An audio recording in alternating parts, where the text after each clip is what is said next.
business of the regular Planning and Land Use Management Committee of the Los Angeles City Council's meeting. It's 2:30 on Tuesday afternoon, and so we all gather here in City Hall chambers to make important decisions about land use in our city going forward. We'll begin this meeting, as we begin all meetings, with general public comment and folks who filled out multiple comment cards. There are folks who have signed up for multiple items. As your name comes up, I'll give you 2 minutes to cover the entirety of your comments for the day, and we will move from there. Be forewarned, there is one item that has 28 public comment speakers, and there are people lined up at the public comment portal at this moment.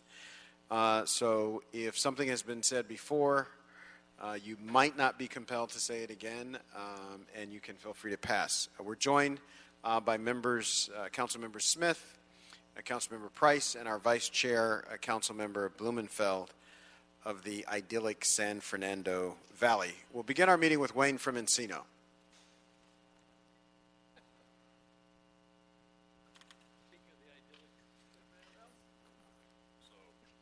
Just general. I'm going to sign up. He gets 2 minutes because he signed up for multiple No, I only signed and up for one. No, I got you here for two. Well, no, I want to speak on the item separately.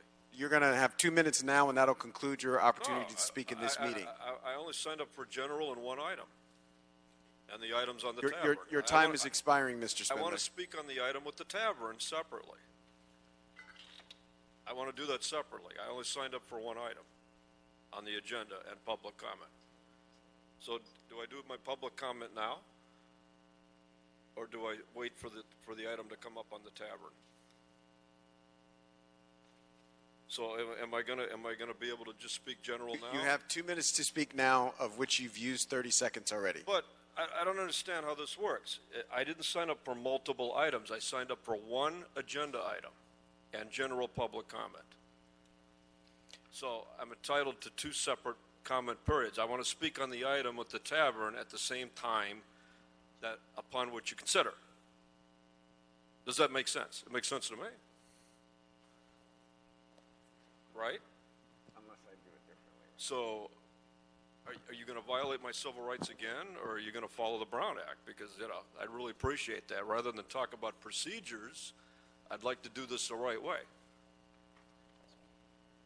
So I want to speak on the item separately when it comes up with the other speakers. Your request is duly noted. Okay, are you going to let me do it? Or are we going to have another two urban girls story tonight? I mean, so it's up to you, see, because the last time I tried to speak on this item, your colleague and two urban girls over there threw me out of the meeting for trying to speak on this item. And I don't understand why I can't speak on that item when it comes up with the other members of the public. Why am I being discriminated against? Because you're violating your own rules. I did not sign up for multiple items. I signed up for one item and general public comment.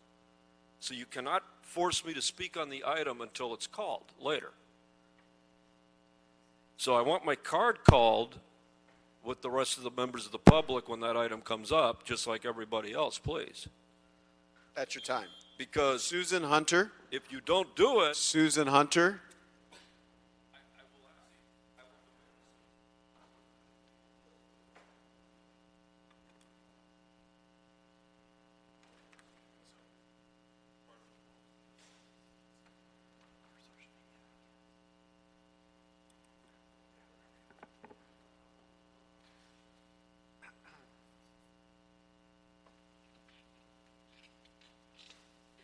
Susan Hunter, Housing is a Human Right.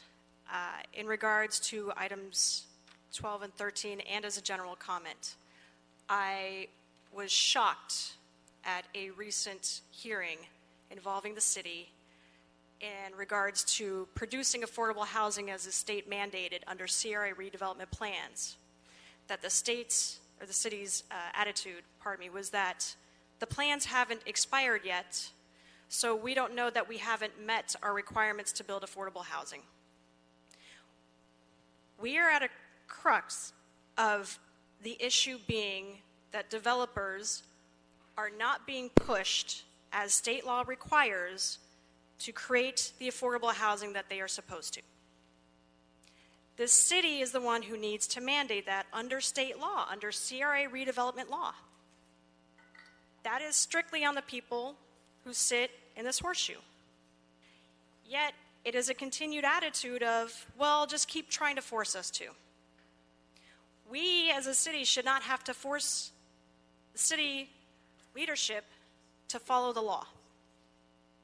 So in the case of 12 and 13, what we are asking is that you all do the right thing and increase the required affordable housing to a real level of something along the lines of 15%, which I don't think is really asking for too much, so that we're in compliance with state law and that we're actually addressing the crisis that we currently find ourselves in. Homelessness is linked directly to displacement and not producing enough affordable housing. And quite frankly, I'm not even a fan of affordable housing because the covenants eventually expire and people get displaced again. But we can't continue to escape our responsibilities and then wonder why we're in this mess when you have a chance to enforce creating more affordable housing. Thank you for your time. Thank you so much. Corey Schmidt, followed by Caleb Hollenbach.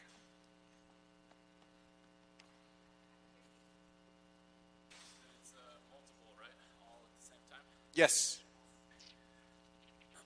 Okay, so my name's Corey Schmidt from West LA. So I wanted to speak on item 3. A little tidbit was I want to get something going, or at least the thoughts going, in terms of the trees. I see that they get cut down a lot, and I know that there's a market for... Did you say trees? Yeah, trees. Okay, got it. There's a market for trees, and to try to get people to know that there is one that you can sell it, transplant it, much more greener way to do things rather than just killing them. Let's see. So, and then the other one I want to talk about was number 13, about blowing down Amoeba Music for 26-story tower. I don't have any real problem with the change, but 26 is pretty high. So I'm against that part. So that's about it. Thank you. Hollenbach.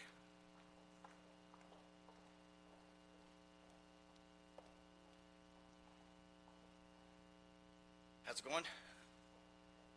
I'm just here in support of Tom Bergens. It's an old LA establishment. It's been around forever. When I first moved to LA, I was like 21 years old. It was the one place that was walking distance to my place at Pico and Fairfax. And it just it bleeds with character. I guess they want to tear it down, but I think it should be a historical landmark. Some of my best friends I've met there. It's like the local watering hole, that place where you can go have a beer, watch a game, have a burger, and it has character. You know, copper top bar, old brick floors, like everything about it just breeds like culture in LA. And to tear it down would be a sad, sad thing. I don't want to see it go. So that's my piece. Thank you so much, Mr. Hollenbach. All right. Mr. Mejia, we'll begin our meeting. There are 3 items which there have been requests to continue them. The first item is item number 7, to be continued until August 27, 2019. So item number 8 is request to continue until July 2, 2019. And there's item number 11. There's a request to continue until August 13, 2019. If we could proceed with all of those continuances at once. Duly noted. That'll be the order. Then we have item number 3. If you could read that into the record. Sure. Item 3, Councilman, this is a report from the North Valley APC. It's a zone change ordinance for 3 new single-family dwellings, and that's what's before you. Okay, thank you. I'll ask the members to take that item on consent. There's no objection. That'll be the order. We'll continue our business with item number 1. Item 1 is Mr. Bertoni's weekly report. We're happy to be joined by the illustrious Mr. Bertoni today. What say you, sir? Thank you, Chair Hairstyles and members of the Planning and Use Management Committee. Actually, I have no report today, but I'm happy to answer any questions. Thank you so much. We'll receive and file item number 1 and move to item number 2. Item 2, Councilman, this is a motion, Weezer Harris Dawson. It's requesting city attorney and building and safety to prepare an ordinance that would make modifications for temporary homeless shelters in the city. And All defer right. compliance. Item number 2, there are actually no public comment speakers on this. And if, unless members have questions for staff, I'll ask CD 14 to come forward and make comments regarding this matter.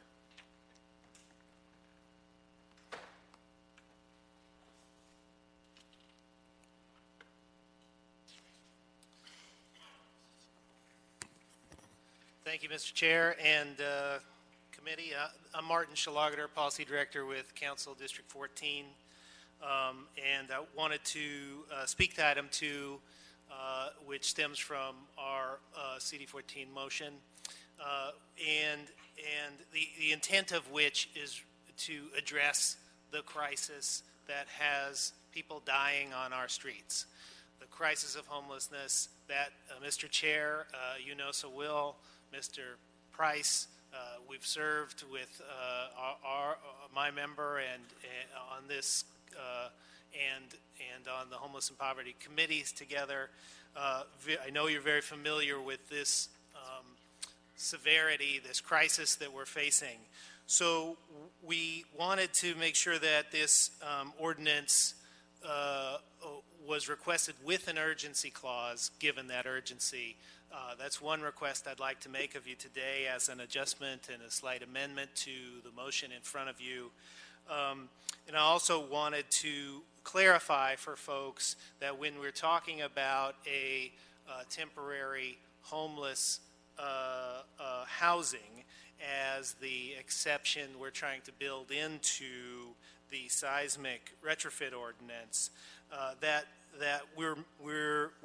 wanted to clarify that temporary homeless housing would be eligible for deferral. And what we mean by temporary homeless housing are those projects being developed during the city's declared shelter crisis and pursuant to Government Code Section 8698.4 and or LA Municipal Code Section 12.80. So if that clarification could be built into the instruction as well as an urgency clause, I think that would help expedite the process following up here and make sure that we're opening up as many options that are reasonable to create temporary homeless housing and to address the crisis of folks dying on the street today. Excellent. Thank you so much, Mr. Schlager. Yes. Terry Kaufman, Mesilla City Attorney's Office. In addition to the reasons set forth by CD 14, also to add that the urgency clause is necessary to construct much needed temporary homeless housing during the shelter crisis. Thank you. We'll include that language. Yes, sir, Mr. Smith. I have a question for either planning or building and safety. I don't know if either can answer that, but it looks to me like we're allowing exemption in some cases up to 20 years on some of these projects. Is that correct? That would go to building and safety. Hi, Eugene Barbeau, Building and Safety. Before I can answer your question, I want to state the fact that Building Safety does have a... Can you address the member's question, please? So deferral for the ordinance itself, I believe you have 25 years ultimately to be in compliance or have the building demolished. I'm not quite sure what the deferral would be for these temporary shelters, but... All right, hold your thought 1 second. Just put a pin in it. Do we have somebody who knows the answer to Mr. Smith's question?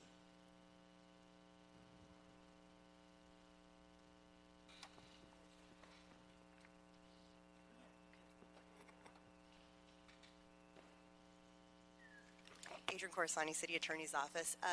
As Eugene Barbeau mentioned, under the current code sections for projects that can have deferred compliance, it's up to 25 years. For purposes of this exemption, or this deferral, because it's not an exemption, the council can determine that they would like it to be a shorter window within which the projects can comply. But practically speaking, these projects really are only going to be in use for 3 years until 2021 under the current government code section. If that's extended by the state, it could go longer, but realistically, that's the life of these projects. Okay, so that's good, because I just, as one of the authors of most of our retrofit ordinance for earthquakes, I don't want to be giving too much leeway for these people to let these buildings go for a long time unprotected, because all we're doing is sentencing then homeless populations to death traps if we have a big earthquake. And I'm not really wanting to do that, but if it's a short term and we have some right to look at each building individually, and that's fine. Because the likelihood is in 3 years the state might change that ordinance, that law anyway. And these are for city-owned projects that are essentially the bridge housing projects. Okay, thank you. Thank you so much. All right. Any other questions or comments, Mr. Smith? Other members? All right.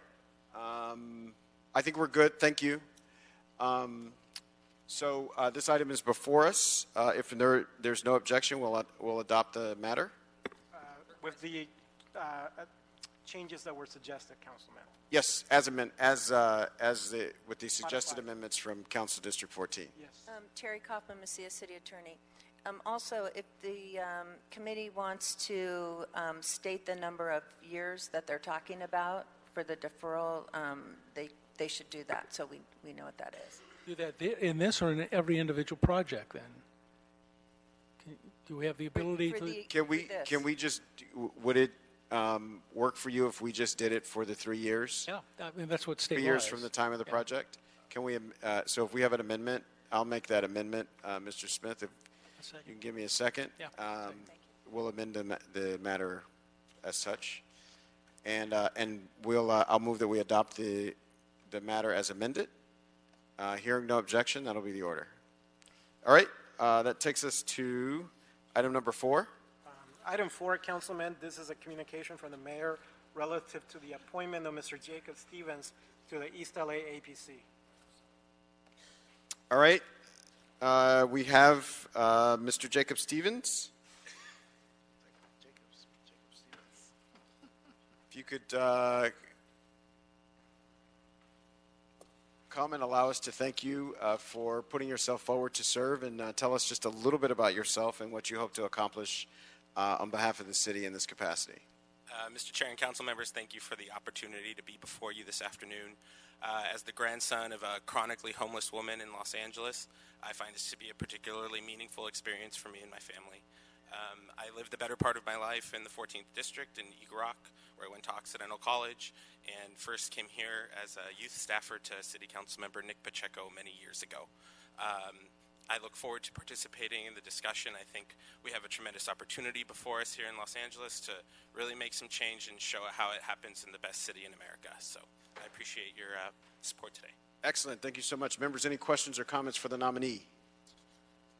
Hearing none, I'll move that we I wish you good luck. That's it. Thanks. enthusiastically forward this matter to the City Council. Thank you so much, Mr. Mejia. I want to note for the record that we've been joined by the prolific Mr. Gil Cedillo of the 1st Council District, the heart of Los Angeles. That moves us to item number 5. Item 5, Councilman, this is a Cultural Heritage Commission report relative to the inclusion of Goldstein Apartments as a historic cultural monument.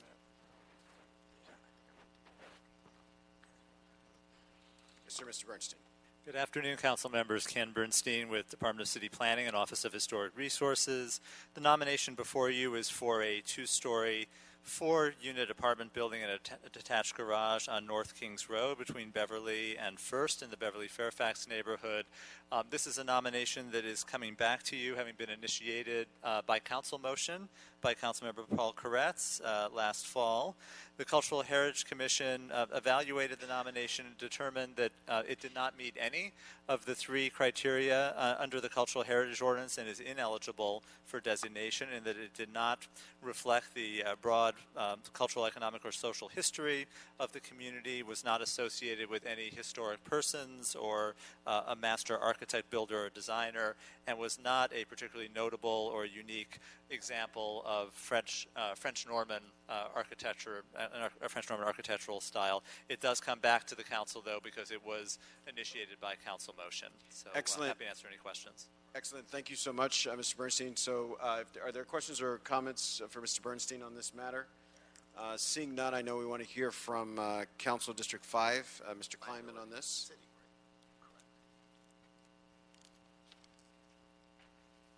Good afternoon, council members. Aviv Kleinman, Planning Deputy for Council District 5.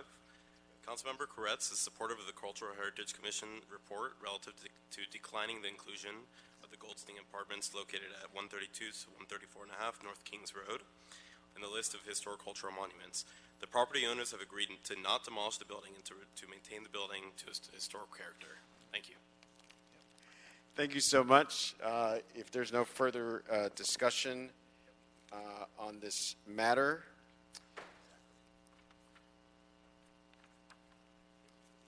no further discussion on this matter? Excellent. So I'll move that we concur with the Cultural Heritage Commission and disapprove the inclusion of Goldstein Apartments in the list of historic cultural monuments. Hearing no objection, that'll be the order. Let's go, Mr. Mejia, to item number 9. Item 9, Councilman, this is a report from the City Planning Commission. It's an appeal by Lily Boss. They're appealing the action as it relates to the City Planning Commission's denial of a waiver of dedication. All right. We have a report from our Department of City Planning. Good afternoon, council members. Courtney Shum with the Department of City Planning. The case before you involves an appeal by the applicant of the City Planning Commission's decision to deny a waiver of dedication and improvements request associated with the construction of a 5-story, 50-unit mixed-use development along 3rd Street between Fairfax and Crescent Heights in the Wilshire Community Plan. The waiver would allow the proposed development to maintain the existing right-of-way along 3rd Street instead of dedicating 3 additional feet to expand the sidewalk. The applicant is requesting that this body reverse the original decision of the CPC and in turn waive the otherwise required dedication and sidewalk widening. With the exception of the waiver, it should be noted that the CPC in concept approved of this project, including the requested density bonus with development incentives, in exchange for setting aside a portion of the project toward affordable housing.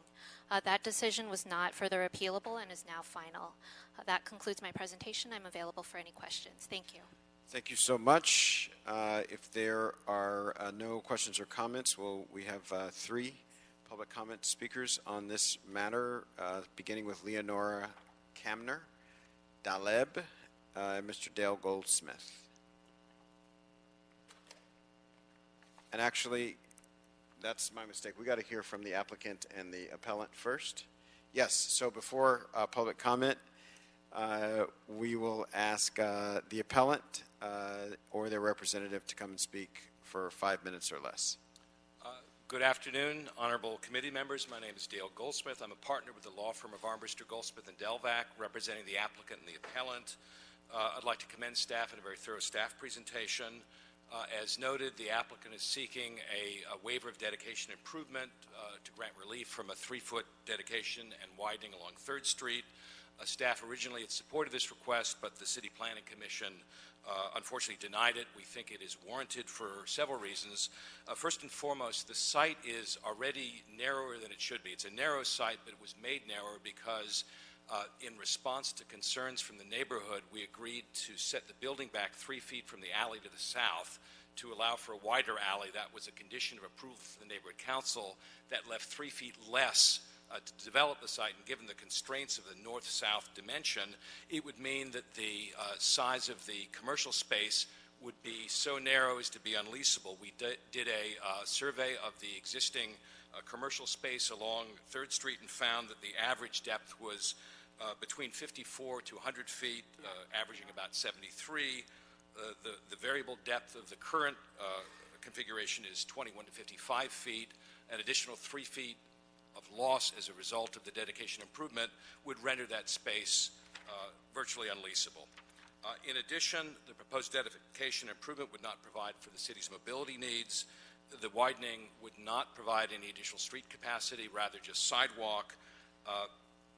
the dedication would not allow for greater mobility, given that all of the existing streets in the area are 9 to 12 feet.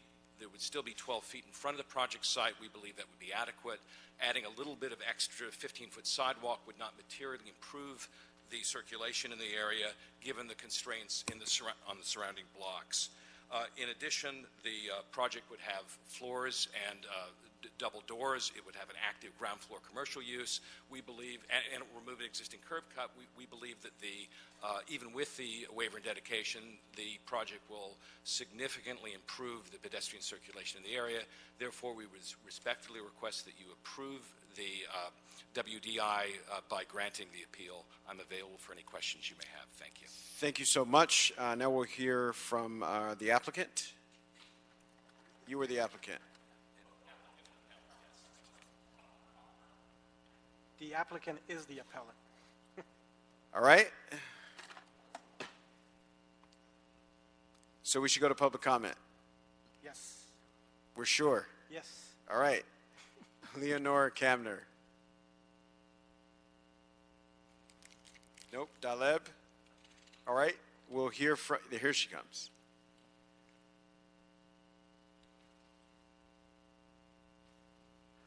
In the back. Hi, my name is Leonard Campner. I'm Managing Director of Abundant Housing LA. We're a pro-housing outreach group for LA County, and we support housing for the three main benefits, which are affordability, livability, and environmental sustainability.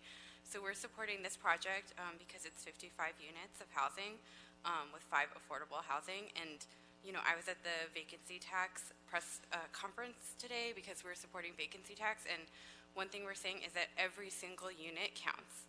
Every single unit of affordable housing is important, and we also need housing at all income levels. So, you know, after last week's homeless count results, you know, we're seeing that we're having this larger housing crisis, and we need to go upstream to the source of the problem, which is a lack of housing at all income levels. Thank you. Thank you. All right, we'll hear from Council District 5 on this matter. Mr. Kleinman.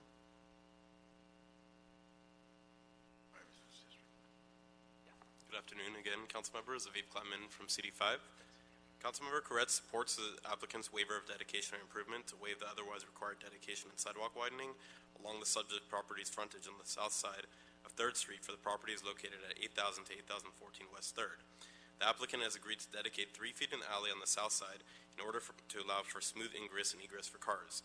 The applicant has also stated that there will be no sidewalk dining on 3rd, which would impede pedestrian traffic. Otherwise, we believe that there is sufficient pedestrian right-of-way on 3rd, and I've distributed the findings through the city clerk. Thank you. Thank you so much. Is there any further discussion on this, members? Seeing none, I'll move that we grant the appeal filed by Dale Goldsmith and thereby overturn the Planning Commission determination in denying the waiver of street dedication and thereby approve the waiver of street dedication and the mitigated negative declaration, mitigation measures, mitigation monitoring program, and related CEQA findings for the project located at 3,000 West 3rd Street. In addition, Councilman, if you could also move to adopt the findings that were submitted to, as part of the record. So we are making such a request. Yes. To move the findings along with the granting the appeal. Yes, the findings of approval for the waiver. Yes. Yes. Excellent. Hearing no objection, that'll be the order. Thank you all. That takes us to item number 10. Okay. Item 10, Councilman, this is a report from the Planning Commission. It's a proposed ordinance to regulate ADUs in the city, otherwise known as granny flats. All right. We have a report from our Department of Planning, City Planning.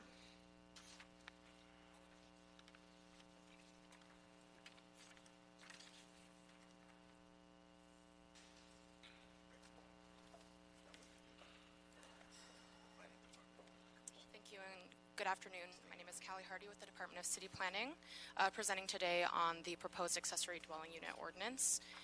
State laws regulating accessory dwelling units, also known as ADUs, changed significantly on January 1st, 2017. rendering the city's existing ADU ordinance null and void. The intent of these changes was to promote additional housing opportunities statewide. To do so, state law created a set of development standards for ADUs and required a ministerial approval process for ADUs in all single-family and multifamily residential zones throughout the state. Since that time, the city has been implementing the state ADU standards as opposed to our existing local regulations. The state standards have significantly increased the ability of residents to build and convert existing structures to ADUs, with over 7,500 ADU permits issued in the city since we began implementing the new laws in 2017. The proposed ordinance would align the city's zoning code with the state ADU standards, and if adopted, would allow the city to operate under local regulations instead of the state law. Before I get into the specifics of the ordinance, I'd like to provide a little bit of background on the project timeline to date. So this committee had previously considered the ADU ordinance back in March 2017 and again in May 2018, where the committee made several amendments, including revising the ordinance to allow for movable tiny houses of up to 430 square feet to be used as a detached accessory dwelling unit. The committee then directed the revised ordinance to be reconsidered by the City Planning Commission, who heard the item on 3 occasions in 2018. During that time, some modifications were made to the proposed ordinance. This included a change to the proposed Hillside area restriction to apply it to a narrower subset of Hillside neighborhoods, which I'll get into in some more detail later in this presentation. There were also some refinements made to the movable tiny house provisions to incorporate a set of design standards to ensure that they resemble a typical residential structure. Additionally, siting restrictions in equine keeping districts were tailored at that time to ensure that construction of ADUs does not adversely impact equine keeping rights in those areas of the city. And then other clarifications were also made to ensure the ordinance is consistent with the various provisions of state law. So the proposed ordinance that is before you today would bring the city's zoning code into alignment with those state laws by incorporating those provisions that provide for ministerial approval of ADUs that meet certain state standards. It would largely codify those state laws that we've already been implementing. However, there are a few key differences between the state standards and the proposed ordinance. It would introduce more tailored regulations that would specifically recognize the diversity of the different neighborhoods throughout Los Angeles, and also reflect some of our experience that we've had to date in implementing these new state laws. Specifically, it would prohibit the construction of ADUs in certain hillside areas that are located in what's called a Hillside Construction Regulations Supplemental Use District, or an HCR overlay for short. It would allow movable tiny houses of no more than 430 square feet to be considered an accessory dwelling unit. It would incorporate those siding requirements for for ADUs that are located on or adjacent to a lot that allows equine keeping uses. And it would amend the existing parks fee exemption to apply to ADUs in all zones and not just single family zones. So one key provision that has been discussed at length throughout the public comment period and at Planning Commission relates to how the ordinance would regulate ADU development in the city's hillside neighborhoods. Prior versions of the proposed ordinance, as amended by this committee last year, included a prohibition on adding new floor area to create ADUs in hillside areas. Concerns with this provision have stressed the need to find a balanced solution that addresses legitimate health and safety concerns while accommodating additional housing supply. In particular, there had been some concern about the number of properties that could be precluded from constructing a new ADU under a comprehensive hillside area prohibition, as 28% of the city's single-family zone lots are located in those hillside areas. However, it should be noted that only approximately 5% of the permits for additions or new ADUs have been in those areas since the state laws went into effect. So under state law, local jurisdictions do have the authority to designate specific areas where ADUs may be permitted or precluded. That would be based on criteria that can include the adequacy of water and sewer services, as well as the impact of ADUs on traffic flow and other public safety considerations. ADUs within legally existing floor area cannot be prohibited by state law, and so would not be affected by any location-based restrictions, and so those are the conversions of existing structures.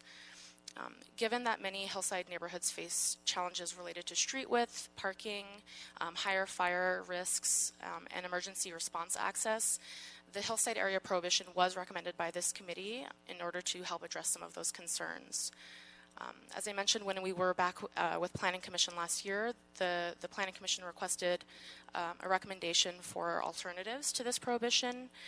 So the department prepared a number of alternative options that were considered by the Planning Commission, which ultimately recommended adoption of this more tailored approach to restrict only when ADUs are located in the in the HCR overlay. So the HCR overlay was created to provide more context-sensitive set of development regulations for neighborhoods that, in particular, are experiencing acute construction-related impacts. It places further restrictions on home size, maximum grading allowances, and hauling operation standards and conditions in order to lessen the impact of construction of both large-scale and smaller-scale hillside development that's occurring on narrow substandard streets, as well as windy standard streets. To date, the HCR overlay has been applied to 3 communities in the city, which includes the Bel Air Beverly Crest community in Council District 5 and the Birch Streets in Laurel Canyon in Council District 4. This represents approximately 4.5% of all single-family zone lots citywide. However, less than 1% of permits for new ADUs have been located in an HCR overlay since we began implementing those state laws. So for all these various reasons, the City Planning Commission recommended this more narrowly tailored option as an alternative to the broader Hillside area prohibition. This alternative is intended to balance the creation of housing opportunities citywide with the need to address potential impacts in Hillside neighborhoods that are experiencing particularly acute impacts related to parking, access, and construction. One additional change we would like to highlight to the proposed ordinance was the amendment to Section 1233 to amend the current parks fee exemption for second dwelling units located in single-family zones to apply to accessory dwelling units that are located in any zone. This change is consistent with the policy intent of the original parks fee exemption as set forth in the initial staff recommendation report, which was to exempt certain housing types to support city policy seeking to increase housing units citywide. At the time that that exemption was initially created, second dwelling units were only permitted in single-family zones, but the policy intent was to broadly encourage second dwelling units by exempting them from the parks fee. Because the state regulatory framework has changed since that time, the proposed ordinance would amend this language and provide that exemption for ADUs in any zone. And just as a point of reference, the Department of Recreation and Parks has been collecting fees on ADUs in non-single family zones since the state law changed. With this proposed update, those fees would not be collected on new ADU applications moving forward, and instead all ADUs would be treated consistently across the city regardless of the zone. Lastly, before I wrap up, the department has worked in consultation with the Department of Building and Safety as well as the Office of the City Attorney to prepare a few technical corrections for the committee's consideration. These corrections provide additional clarity and will assist with implementation and do not change the policy intent of the provisions of the original ordinance. Those corrections have been transmitted to the council file. However, since then, there was a request for one additional modification to remove reference to the foundation requirements for movable tiny houses, as foundation systems are not applicable to this type of structure. So we have prepared that additional amended language should the committee like to incorporate this correction, which would be specifically to modify proposed LAMC section 12.22A32F4 to strike the first sentence in that subparagraph and amend the second sentence to read as follows. The wheels and leveling or support jacks must sit on a paving surface compliant with LAMC section 12.21A6C, and the wheels and carriage must be hidden. And with that, I'll conclude this presentation. I'm joined by my colleague Matt Glesney, and I'm available to answer any questions. Thank you. Excellent. Thank you so much for your report. Before we go to public comment, I'll open it up to my colleagues for questions or comments on this. I see Mr. Bob Blumenfeld inching towards the microphone. Great. Sir. Okay. Thank you. And I really appreciate this report. I think it's really important what we're doing here. ADUs are extremely important for addressing our housing shortage. At the same time, we need to find a balance because our hillsides are, we have critical and fragile ecosystems there that we want to protect. And I think what you've proposed is a good step. My gut reaction is we might need to go a little further in terms of protecting some of those areas.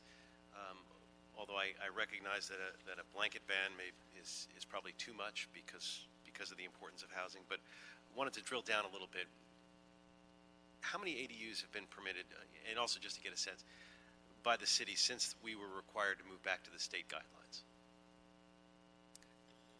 For the citywide data, I believe it's just over 7,500 ADUs as of the end of March of this year have been permitted in the city. I think we're closer actually around 10,000. I can round the number. And you said, and 5,000 of them have been, 5% have been proposed in the Hillside area. That's correct. Okay. And compared to the whole, 10,000, 5% in what is 28% of the overall single-family home population, right? So it's relatively small in that sense. What have other jurisdictions, the county and the state, done in terms of the hillside or sensitive areas that's different than what we're proposing here? So LA County recently adopted an accessory dwelling unit ordinance, and they're specifically looked at restrictions in the very high fire hazard severity zones. They do have a carve out, I believe, that's tied to adjacency to public transit as well as street improvements.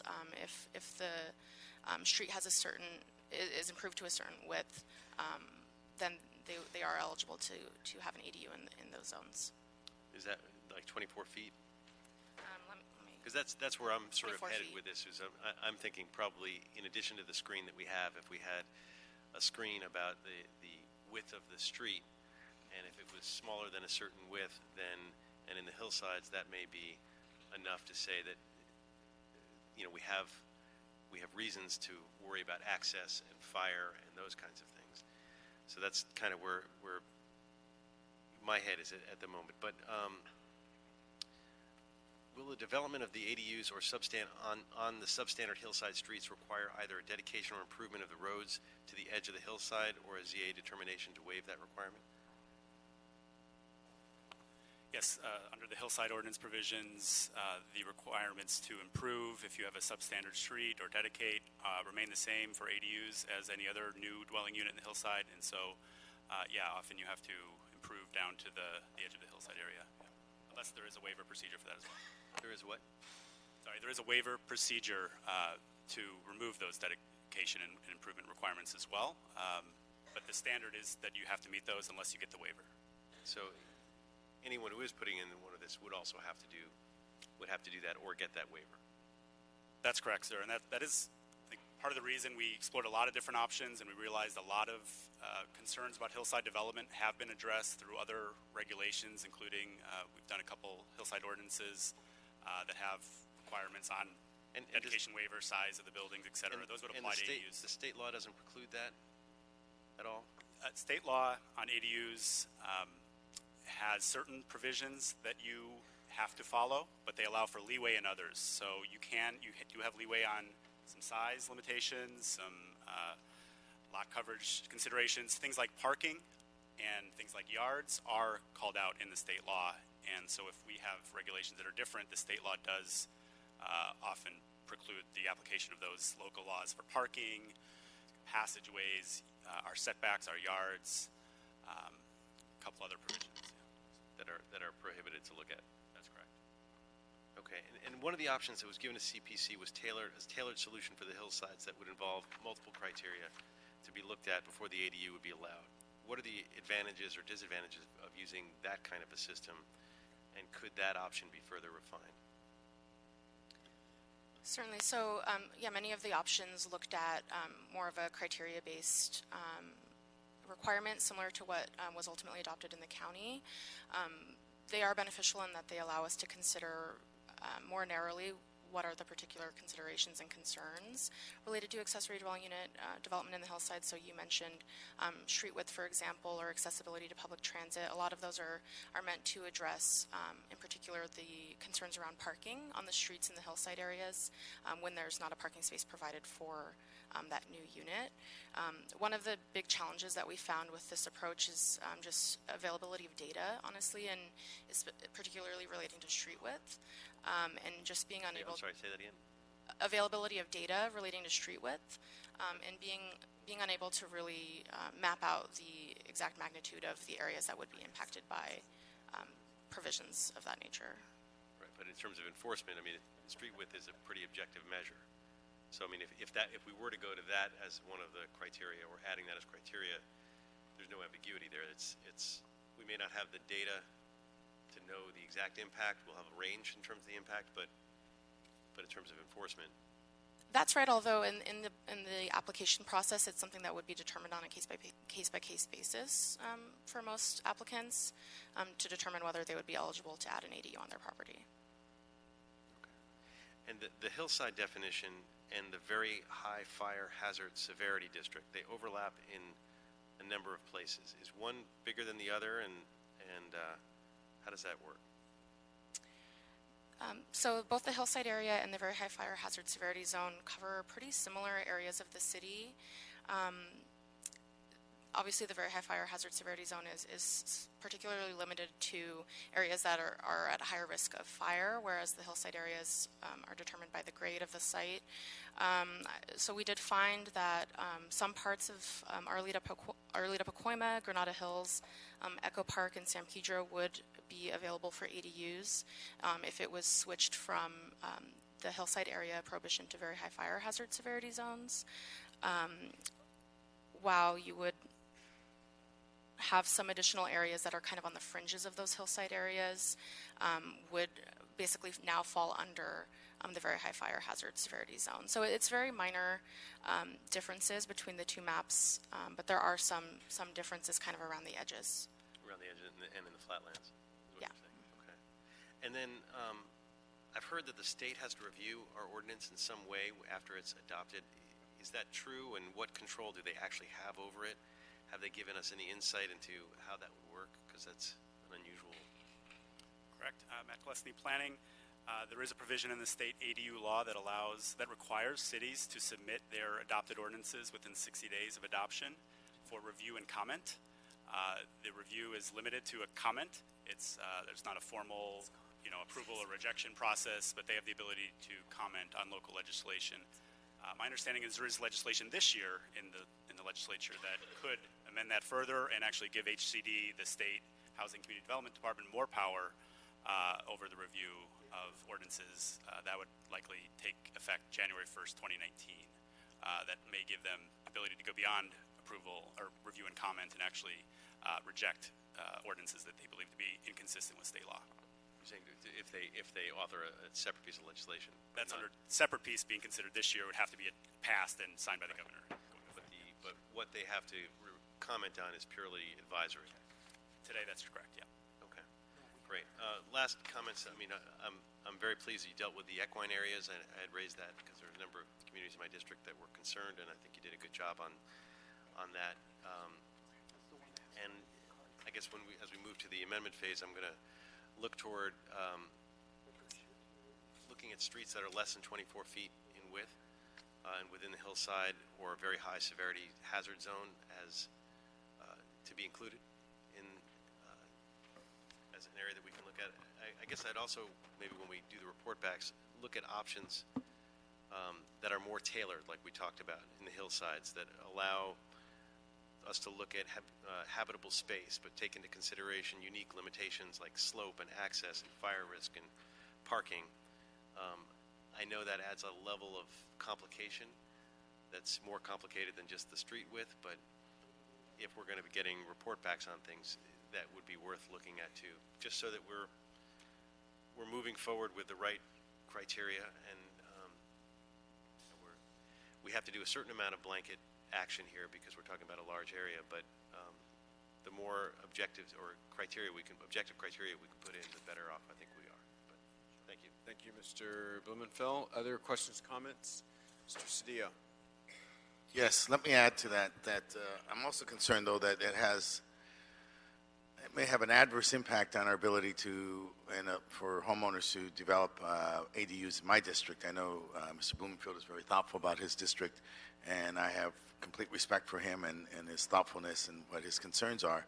But his district is not mine, and it's completely different.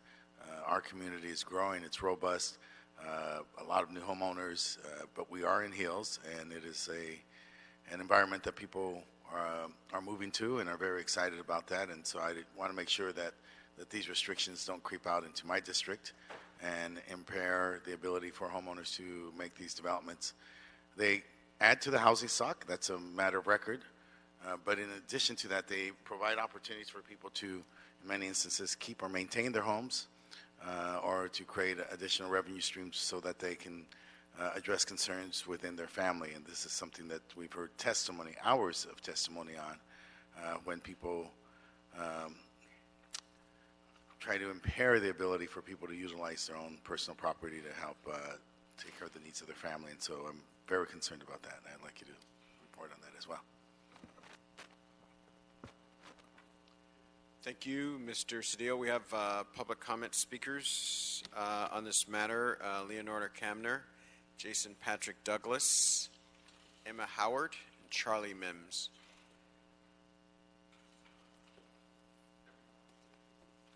Hi, I'm Leonard Campner again from Abundant Housing LA. And so we have two requests regarding this. One, we're requesting that there not be a ban on ADUs on all Hillside properties.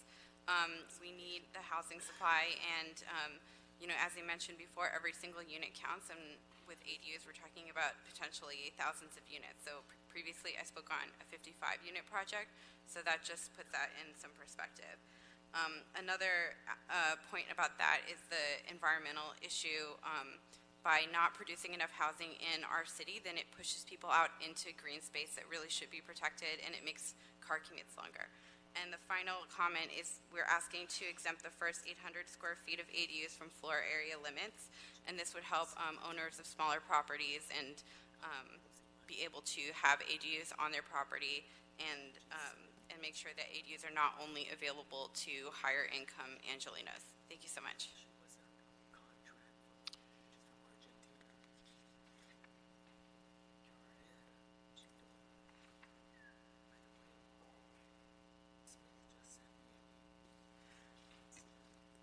Good afternoon. My name is Jason Douglas, playing deputy with Council District 11. I'm here today to express our concern on the proposal that no newly constructed accessory dwelling units are permitted on any lot located in Hillside Construction Regulation Supplemental Use Districts exclusively. This ordinance should get at the heart of what our constituents are concerned with: increased density that reduces our city's resilience to wildfire events and traffic impacts along substandard streets, particularly in response to these events. Therefore, we ask that the committee reconsiders broadening the excluded area to very high fire severity zones in hillside areas. This year, the County of Los Angeles adopted an ADU ordinance that is responsive to these concerns. In particular, they reduce exposure to wildfire impacts by not permitting newly constructed ADUs that are in very high fire severity areas and have low quality or substandard access routes in and out of their communities. While we recognize that there are limitations in available street data that prevent a similar approach in the city of Los Angeles, it is accepted that the majority of hillside streets are believed to be below the standard hillside limited street standard. In order to protect both life and property of Angelinos in the hillside, CD11 encourages Plum to consider the newly constructed ADUs simply are not allowed in the communities that are at significantly higher fire risk, as defined by very high fire hazard severity zones in hillside areas. A similar option was presented in a report to CPC on July 12th as Option 3, prohibit ADUs in very high fire severity zones. Additionally, prior to this current iteration of the ordinance before you today, Plum had supported a similar citywide exclusion of ADUs in hillside areas. So please reconsider the proposed ordinance before you in order to reduce our city's vulnerability to wildfires and natural disasters. Thank you. Thank you.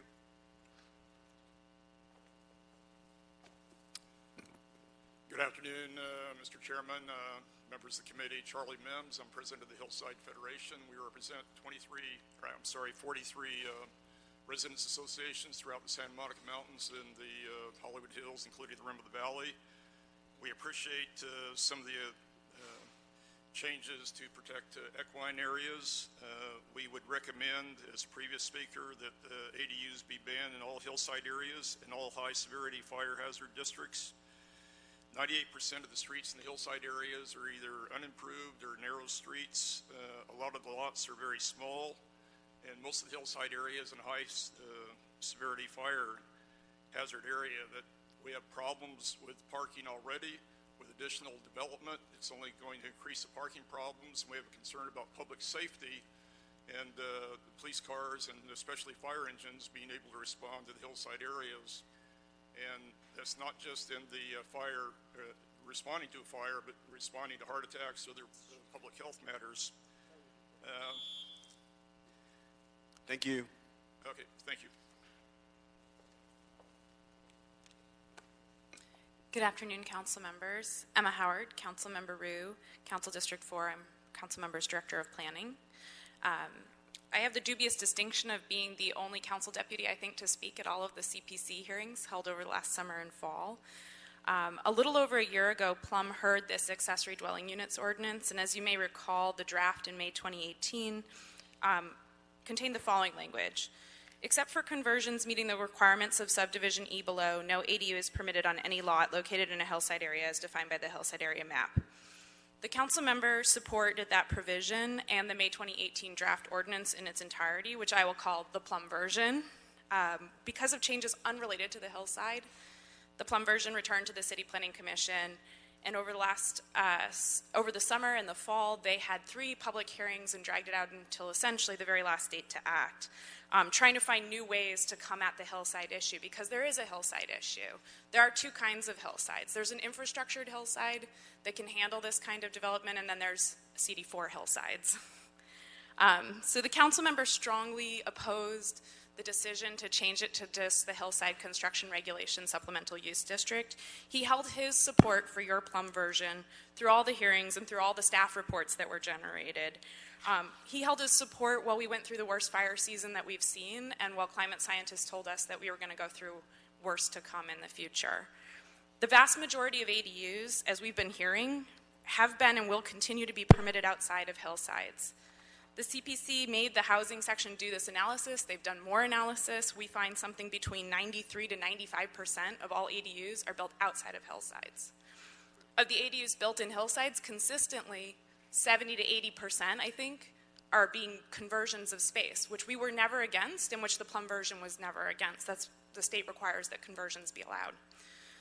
So I would just note that in the 4th District, we see the demands of the hillsides every single day. We see how staff at Building and Safety spend a huge amount of time trying to enforce hillside construction. We, Councilmember Blumenfeld, we see streets that are found to be 20 feet wide, and then our constituents come with a tape measure and they find that it's 18 feet 6 inches, and then it goes back through a ZA hearing. So we see how the complexity of the hillsides puts a disproportionate burden on staff time. In particular, I'd note that the housing section of the planning department has spent a huge amount of time working on what is 2% of all the applications for ADUs when they should be solving the housing crisis, the affordable housing crisis. So there's an incidental price tag to these kinds of accessory dwelling units, and it's why the council member has always supported your Plum version and why we still support the May 2018 version. Thank you very much. Thank you so much. I want to make sure if there are other council districts representatives here that are not represented on the committee that want to speak, they can. Mr. Bullock. All right. That's a very good shirt for being noticed. I'll just say that today for Mr. Bullock. All right. For our city Department of City Planning, do you want to address any of the matters that came up in public comment, particularly the comments from District 4? No, I don't believe so. We're happy to answer any questions. Okay. Any questions and comments? Additional questions and comments from the members? All right. So, Mr. Mejia, I believe we'll ask the city attorney to prepare a motion incorporating prepare language incorporating the amendment that Mr. Blumenfeld brought forward, as well as the comments from the floor. Yes, so Councilman, the directive being to request the city attorney to prepare the ordinance to add Mr. Blumenfield's request and also the modification to the tiny homes that was submitted by the city planning department today. And in addition, an instruction to building and safety and the planning department to work together to ensure that the ordinance is enforceable. Excellent. So that'll be, that's what's before us, unless you have anything additional? Yes, so just to clarify, per the city attorney's request, we are referring this issue to the city attorney's office. Yes. Yes. Mr. Cedillo. And I think it was, if not clear, let me be clear now that it's our understanding that this would not include CD1 and the areas that are being utilized now in terms of areas like Mount Washington, Highland Park, LaSalle Park, Lincoln Heights, etc. If that is the will of the committee, Councilman. Mr. Bertoni? Well, I don't know. I didn't hear the details of the motion, so I can't speak to it. I don't know. This seemed to be primarily around the street widths, which I don't know that if we have the map, and we could tell you right now whether or not that how that impacts the individual districts. Perhaps what a solution would be for the planning department to report back to answer Mr. Cedillo's concerns. As part of this, yes. Prior to the preparation of the ordinance. Yes. So essentially, along with asking the city attorney to return language to this committee, yes, we'd also ask planning at the same time to yes, return to work with CD1 and answer Mr. Cedillo's. It would just be a simple map that would just map an overlay of street widths over community plans. And I think the concern being Mount Washington. Wow, because yours is not too incorporated. I don't know that the street widths have. I'm not sure if those maps exist, so I'd have to check with Matt and Callie to see if they do. I say that in the sense, only reason, even though I'm not into the details of this, but we've gone through so many different versions of this with the Planning Commission, and we've talked about this, and this is not a new idea. I believe this is an idea that came out in one of the Planning Commission versions, if I can remember correctly. I think there's some issues about whether or not we've mapped street widths. So I'm not having seen any language. I don't want to, I don't know that we can say with certainty where and how this would impact the various parts of the city, but I'd like Mr. Glesney or Callie Hardy to clarify that. That's correct. We're unable to provide a map showing the streets under 24 feet, as I understood the Councilman Blumenfeld motion would apply to very high fire severity zones with streets less than 24 feet. We could certainly map the very high fire zones. We can map that by district, but we would not be able to show you which streets are at particular widths, and they would be excluded or included. So you can't do it at this moment, or you can't do it at all? The data does not exist. Got it. You know that for a fact that the fire department doesn't have that information?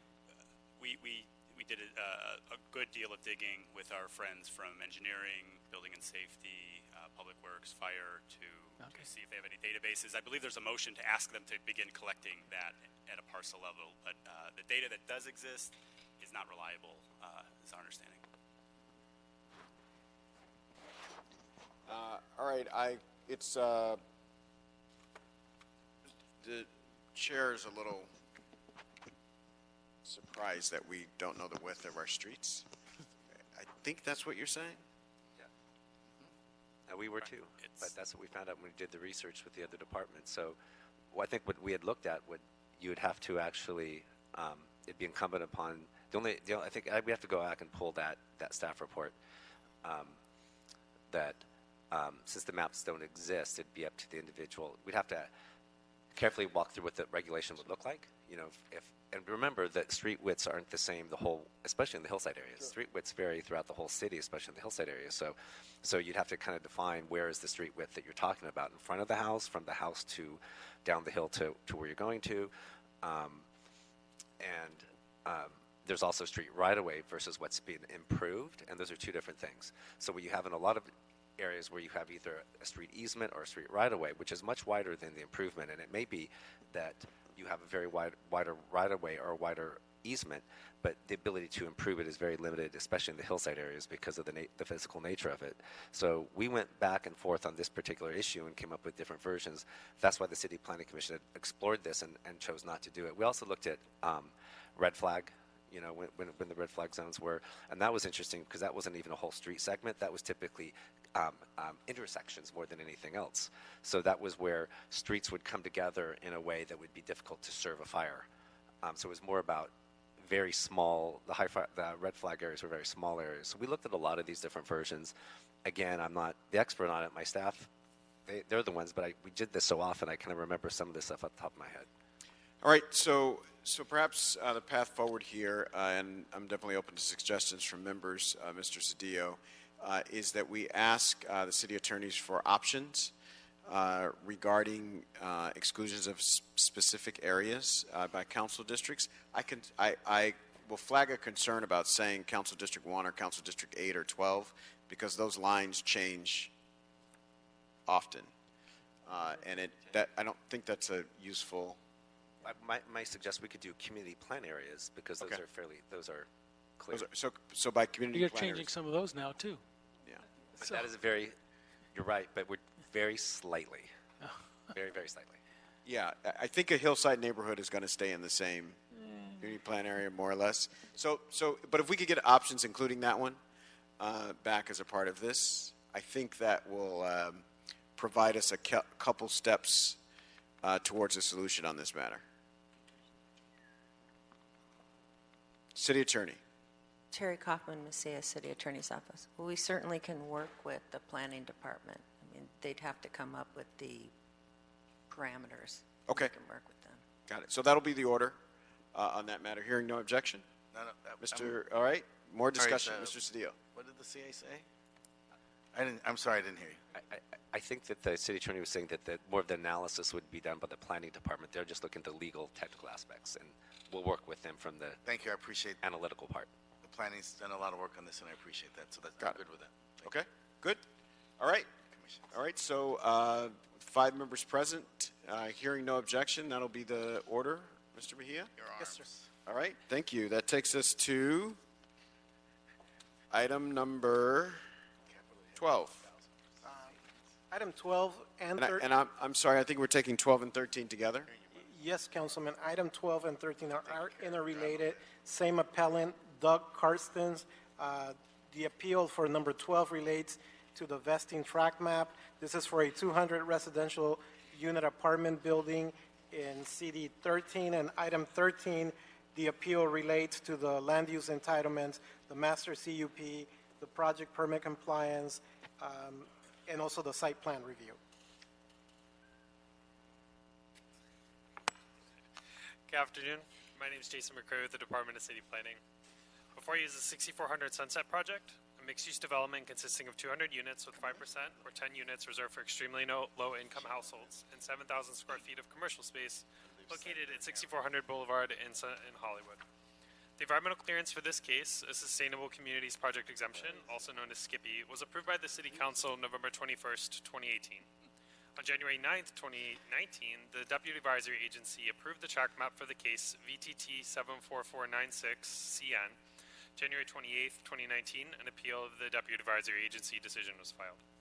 On March 14th, 2019, the City Planning Commission denied an appeal of case number VTT 74496 and upheld the decision in the Deputy Advisory Agency for the merger and re-subdivision of a 0.73-acre lot, recommended that the City Council approve a zone change and height district change to remove the delimitation, approved a density bonus, a master conditional use permit for 4 establishments, a project permit compliance review for compliance with the Hollywood Signage Supplemental Use District, and a site plan review. On April 17th, 2019, an appeal was filed for both cases with the substance of the appeal relating to the environmental clearance for the case. Broadly, the appeal consists of 4 main points. They are, first, that the project is inconsistent with the Hollywood Redevelopment Plan, the Hollywood Community Plan, because the Hollywood Community Plan is outdated, does not control or monitor population growth, and by inference, is therefore also inconsistent with the General Plan, Framework Element Population Forecasts. Additionally, the appellant contends that the project does not meet the infrastructure requirements of the Hollywood Community Plan. The 1988 Hollywood Community Plan is the operative document for the Hollywood Plan area, as determined by a judicial ruling overturning the previously updated 2012 Hollywood Community Plan.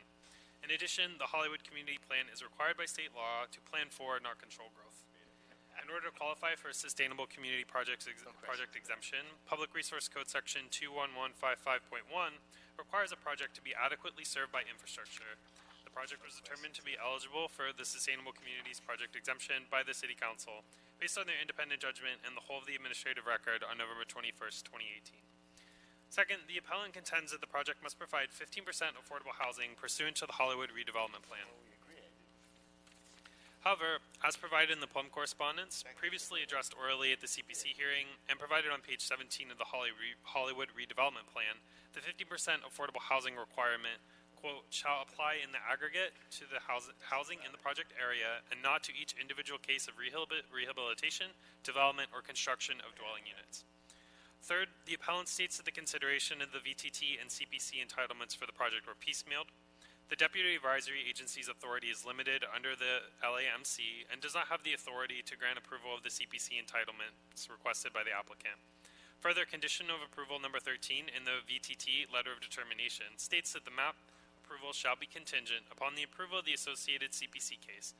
Otherwise, a tract map modification shall be submitted. Finally, the appellant claims multiple related points regarding the sufficiency of the environmental clearance, claiming that, first, the project does not meet the requirements of a Sustainable Communities project, asserting that noticing and public review requirements were not met. Next, the project cannot meet the requirements for a transit priority project. And finally, air quality impacts were not sufficiently mitigated.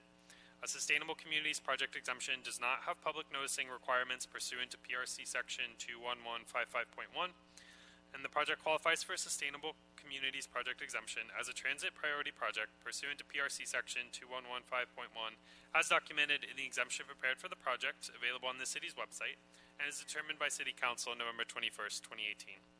The Sustainable Communities project exemption does not require project-level mitigation measures, but does require all applicable mitigation measures outlined in previously adopted applicable plans be adopted as part of the project. Mitigation measures from plans such as the city's air quality element, the RTP SCS, the Hollywood Community Plan, and others were adopted as part of the project. Attachment K of the Sustainable Communities Project exemption document provides rationale and specific information about these mitigation measures. These measures are referred to as the Condition Reporting Program and are incorporated as condition number 15 of the environmental conditions in the letter of determination. The correspondence submitted to this committee addressed each technical issue raised by the appellant, as was addressed in the appeal report prepared for the Planning Commission March 14th, 2019. Staff has also submitted technical modifications to the record to correct minor typographical errors in the original CPC determination letter. Staff would like to further clarify that the 0.73 law area correction applies only to the tract LOD, and that 19,664 square feet of common outdoor open space is being provided. In addition, the applicant submitted supplemental findings to append to the findings provided by the CPC. If the Plum Committee agrees with these findings, the committee may recommend that the council adopt them accordingly. The applicant has submitted requested condition changes, and I'd like to have Heather Bleemers address those. Good afternoon, committee members. Heather Bleemers, Department of City Planning. We received a letter dated June 5th, 2019 that was uploaded to council file. I would like to go over and summarize these conditions that are proposed by the applicant to be changed. First, I'll go over the ones that we have reviewed and are in agreement with. With regard to the Q conditions, we are in agreement to remove the transit occupancy residential structure or TORS condition. We are okay with the site development condition being modified to say from March 14th to June 11th, 2019 for the Exhibit A. We are okay with the T conditions regarding the Bureau of Street Lighting condition to reflect the correct language that was provided in the street lighting condition. We are also in agreement with the density bonus conditions regarding the language in the residential automobile parking saying at a minimum and may, just in the event that there would be changes to the unit structure, that these would be based on percentages. Commercial parking, we are okay with them changing the condition to have a minimum of 14 parking spaces, and also the reduction for commercial parking as well. And then we are also okay with the applicant utilizing the more recent bicycle parking standards. However, there are conditions in this letter that we have reviewed and believe are not in compliance or are consistent with the Commission's ruling, and these would be under Q condition number 8. The City Planning Commission did require that 5% of the units go to extremely low income households. The applicant is requesting those to be very low. We would not be in agreement with that. In addition, there are site plan review conditions to remove specific conditions regarding solar and electric generators for construction and gray water irrigation. We would not be amenable to that, to those being struck from the LOD. We are also not amenable to any equipment, mechanical equipment on the roof being set back less than 5 feet from the edge of the building. And in addition, the applicant is requesting that the parking structure be designed to be easily wrapped and converted into other uses. We would like to keep that condition in there and not strike that out. That is all that I have on their June 5th letter, and I'm available for questions. If there are no questions or comments at this time, we'll ask the appellant to come forward for 5 minutes or less.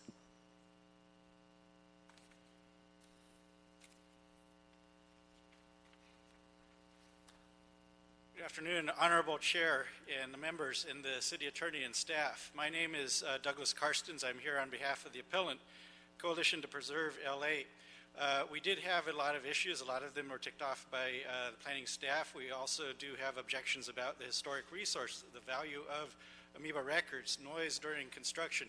But what I want to focus on the whole time right now is about affordable housing requirements and the failure to provide sufficient affordable housing as required by Community Redevelopment Law and the Hollywood Redevelopment Plan. Both of them require 15% of all units be affordable to persons of low or moderate income. I'll read the exact language of both the Hollywood Redevelopment Plan and Community Redevelopment Law. I will now quote, "At least 15% of all new or rehabilitated units developed within the project area by public or private entities or persons other than the agency shall be for persons and families of low or moderate income."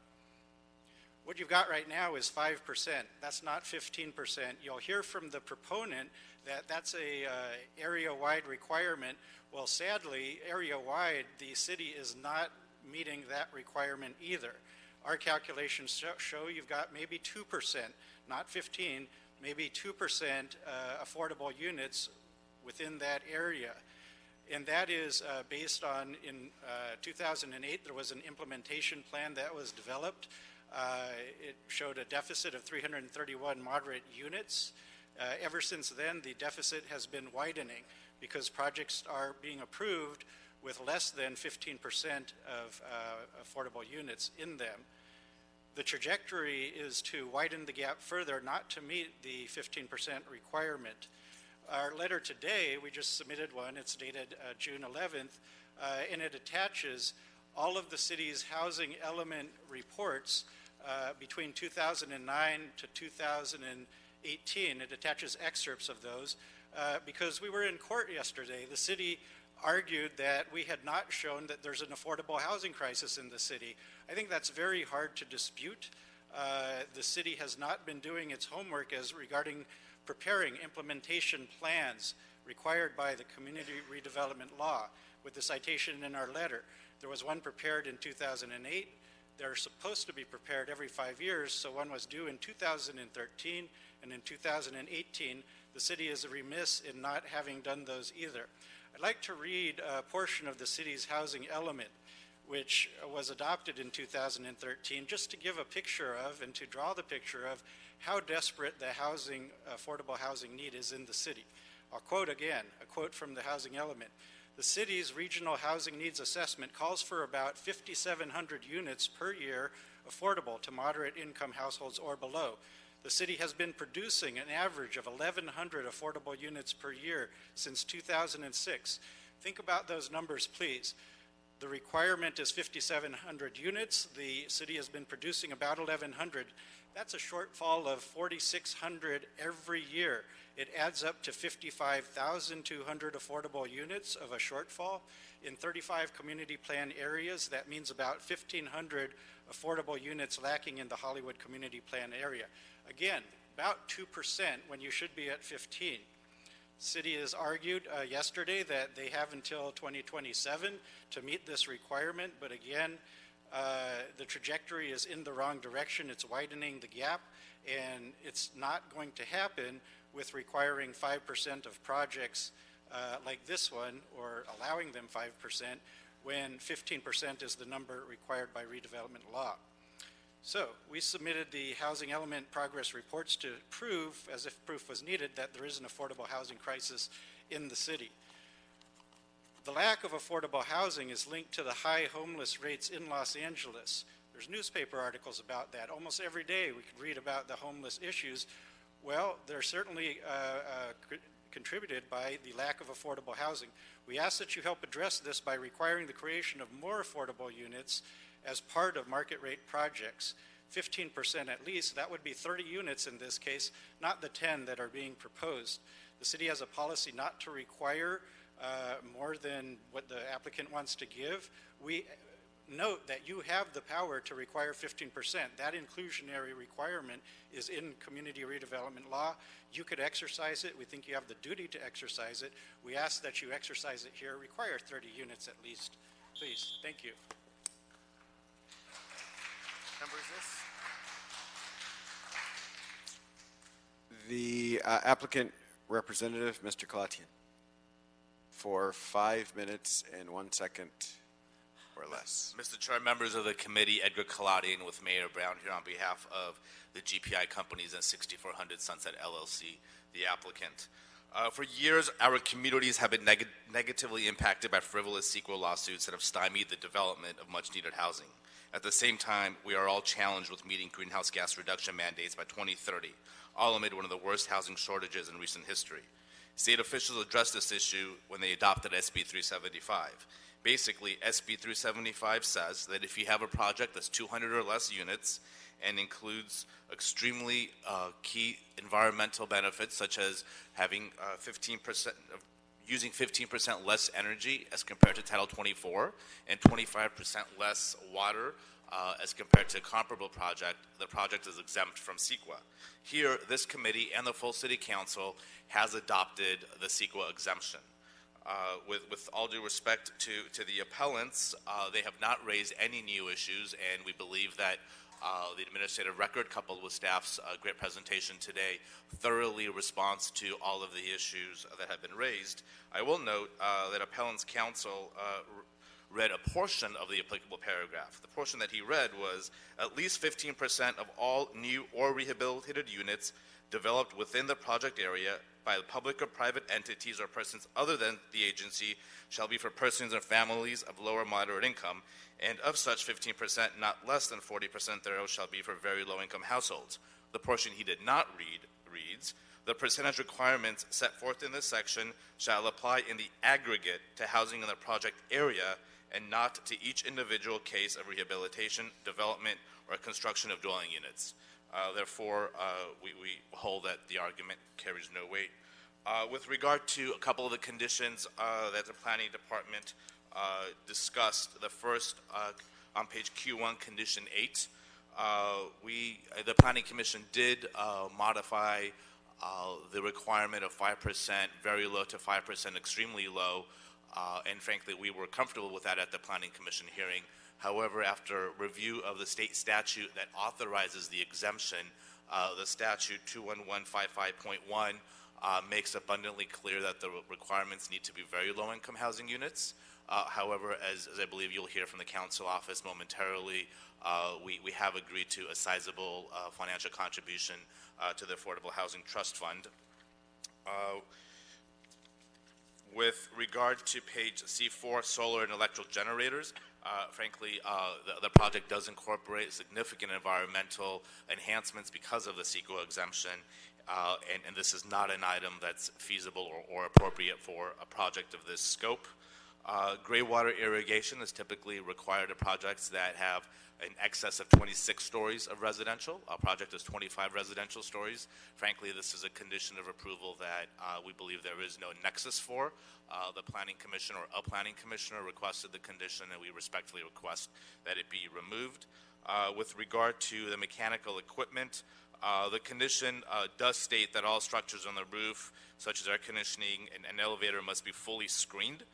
That part we're absolutely comfortable with. The portion that we respectfully request this committee delete is the final sentence that says all screening shall be set back at least 5 feet from the edge of the building. The equipment will be screened. The screening may not be 5 feet away from the edge of the building. It will be part of the overall project design. Finally, with the parking structure, this is an extremely small and inefficient site. Having parking that does go below grade and above grade is just frankly very inefficient. Therefore, we've respectfully requested that a number of the conditions be eliminated to accommodate the project and for us to be able to physically fit the parking requirements. And a couple of other points that were made with regard to historic, the environmental, the CEQA document, the SKIA, included a historic report that absolutely concluded the existing use in MEBA records is not historic, does not merit any historic representation. And again, this committee and the full city council already adopted the environmental document. Happy to answer any questions that this committee may have. Thank you. Thank you so much. We have a few public comment speakers on this matter. I'll call you forward. You can speak for 1 minute on the topic. Mickey Jackson, Jill Stewart, Elena Wachtel, Jorge Castaneda.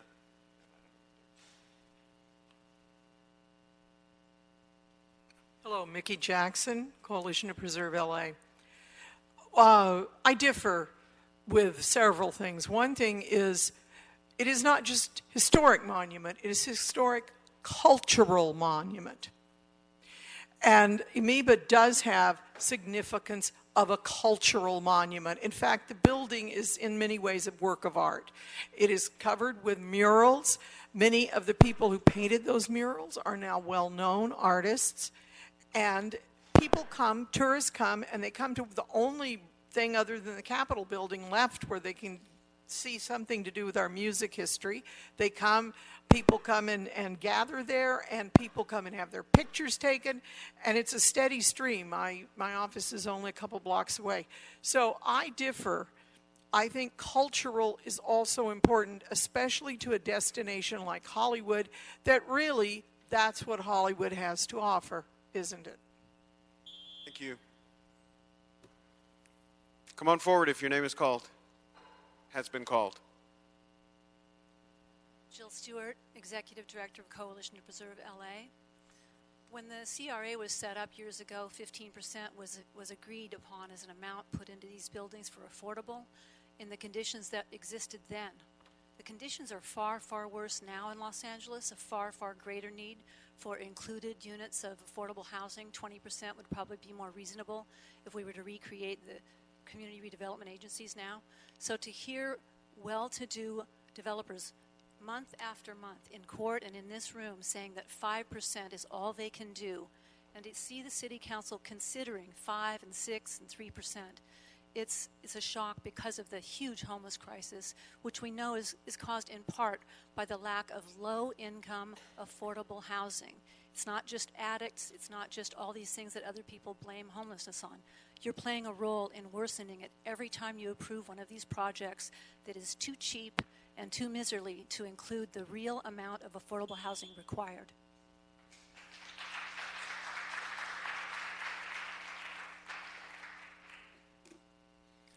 Jorge Castaneda, Coalition to Preserve LA. I'm a community organizer. I spent a lot of time on the ground. I'm here to ask this committee to deny the proposed project. As others have already noted, this project is out of compliance with the community redevelopment requirements for affordable housing. It's also out of compliance with the Hollywood redevelopment plan. It's failing to meet the 15% affordable housing target. It bears repeating, out of 200 residential units, 95% of them will be unaffordable. That's luxury or market rate. Housing that will be out of reach for the vast majority of your constituents. Projects like the one proposed are part of the problem we heard about last week and we continue to hear about. In the face of this housing crisis, one wonders, why is the city even considering a project that is 95% unaffordable? Please deny this project. Thank you. All right, now we'll ask to hear from Mr. Craig Bullock of CD 13.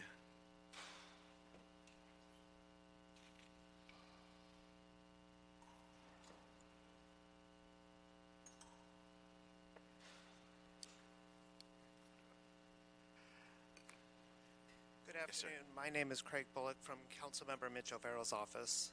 Councilmember O'Farrell is supportive of the entitlements before you today and denial of the appeal. The project will redevelop an otherwise unutilized site of no special significance and replace it with an environmentally friendly mixed-use development with affordable housing near transit. In addition, the developer will contribute $2.5 million to the Council District 13 Community Trust Fund for the purposes of creating additional affordable housing within the district. Councilmember O'Farrell concurs with the applicant's modification of the conditions, as well as the following modifications. Modification number 1 is replacing the site plan review condition 6D, and the new language would read, the applicant in consultation with Urban Forestry shall provide additional street trees on Sunset Boulevard and on Ivar Avenue to the satisfaction of Council District 13.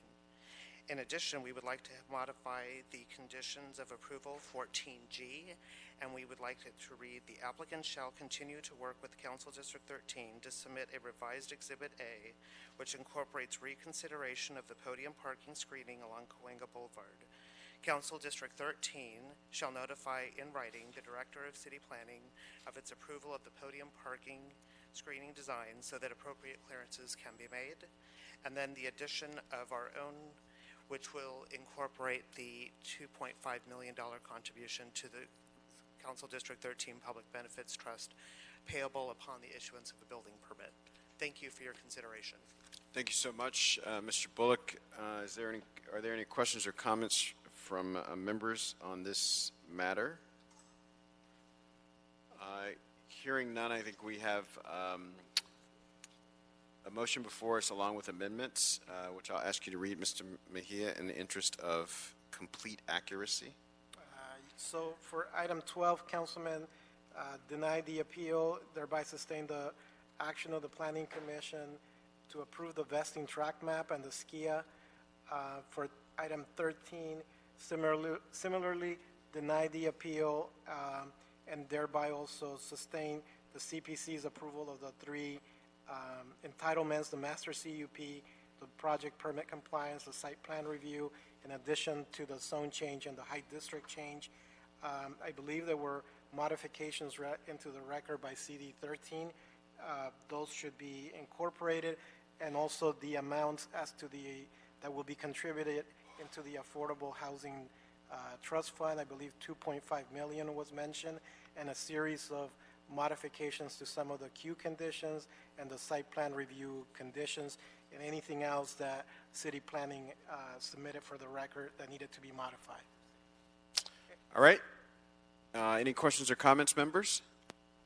All right, we'll move to a... Excuse me, I'm sorry, Councilmember. Just clarification on those items that were submitted by the applicant in the letter dated June 5th. Where did we land on those as far as which ones we're moving forward with or not? Whatever CD 13 recommends as to those. We took recommendations from CD 13 and from the Department of City Planning. Great, thank you. So, all right. If there's no objection, gentlemen, that'll be the order. And that leaves us, Mr. Mejia, with item number 6. That's correct, Councilman. And item 6 is a report from the Cultural Heritage Commission relative to the inclusion of Tom Bergens as a historic cultural monument in CD 4. All right, Mr. Bernstein, you are on. Thank you. Ken Bernstein, Department of City Planning and Office of Historic Resources. The historic cultural monument before you is for Tom Bergens, a two-story commercial structure on South Fairfax Avenue between 8th and San Vicente, built in 1949. Tom Bergens is one of the longest established commercial institutions in this community. Survey LA, the Citywide Historic Resources Survey, had identified the property as individually eligible for listing for its commercial identity, contributing to the commercial identity of the city as the long-term location of Tom Bergens Restaurant. The Cultural Heritage Commission unanimously on a 5-0 vote found Tom Bergens met one of the historic cultural monument criteria because it exemplifies significant contributions to the broad cultural, economic, or social history of its community as the longtime location of Tom Bergens, business that bears significant association with the commercial identity of Los Angeles. That type of cultural designation reflects the endurance of this business in the community, becoming ingrained in the community's collective memory and defining a community's sense of cultural and community identity. This is an institution that over the course of 8 decades in business became known for signature traditions and a loyal following, evinced by the thousands of decorative cardboard shamrocks that covered the restaurant. With Tom Bergens as a legacy business, Cultural Heritage Commission unanimously recommended its approval. I'm happy to answer any questions of the committee at this point or following public comment. All right. You're going to get questions, so questions now or questions later. Mr. Blumenfeld. Okay. I have to be honest, this one gives me a lot of heartburn, and I'm not sure, part of it's the idea of designating a bar as a cultural monument, and part of it is I don't know what that means. I think it's important. There's a lot of history that be recognized, and that we pay appropriate homage to it. But I don't know that means we should prevent housing or something that we need from being developed at the site, especially since the building itself was not considered historical. So I had a couple of questions, and part of it is I don't really understand what the cultural designation means, and I wanted to drill down on that a little bit to better understand it.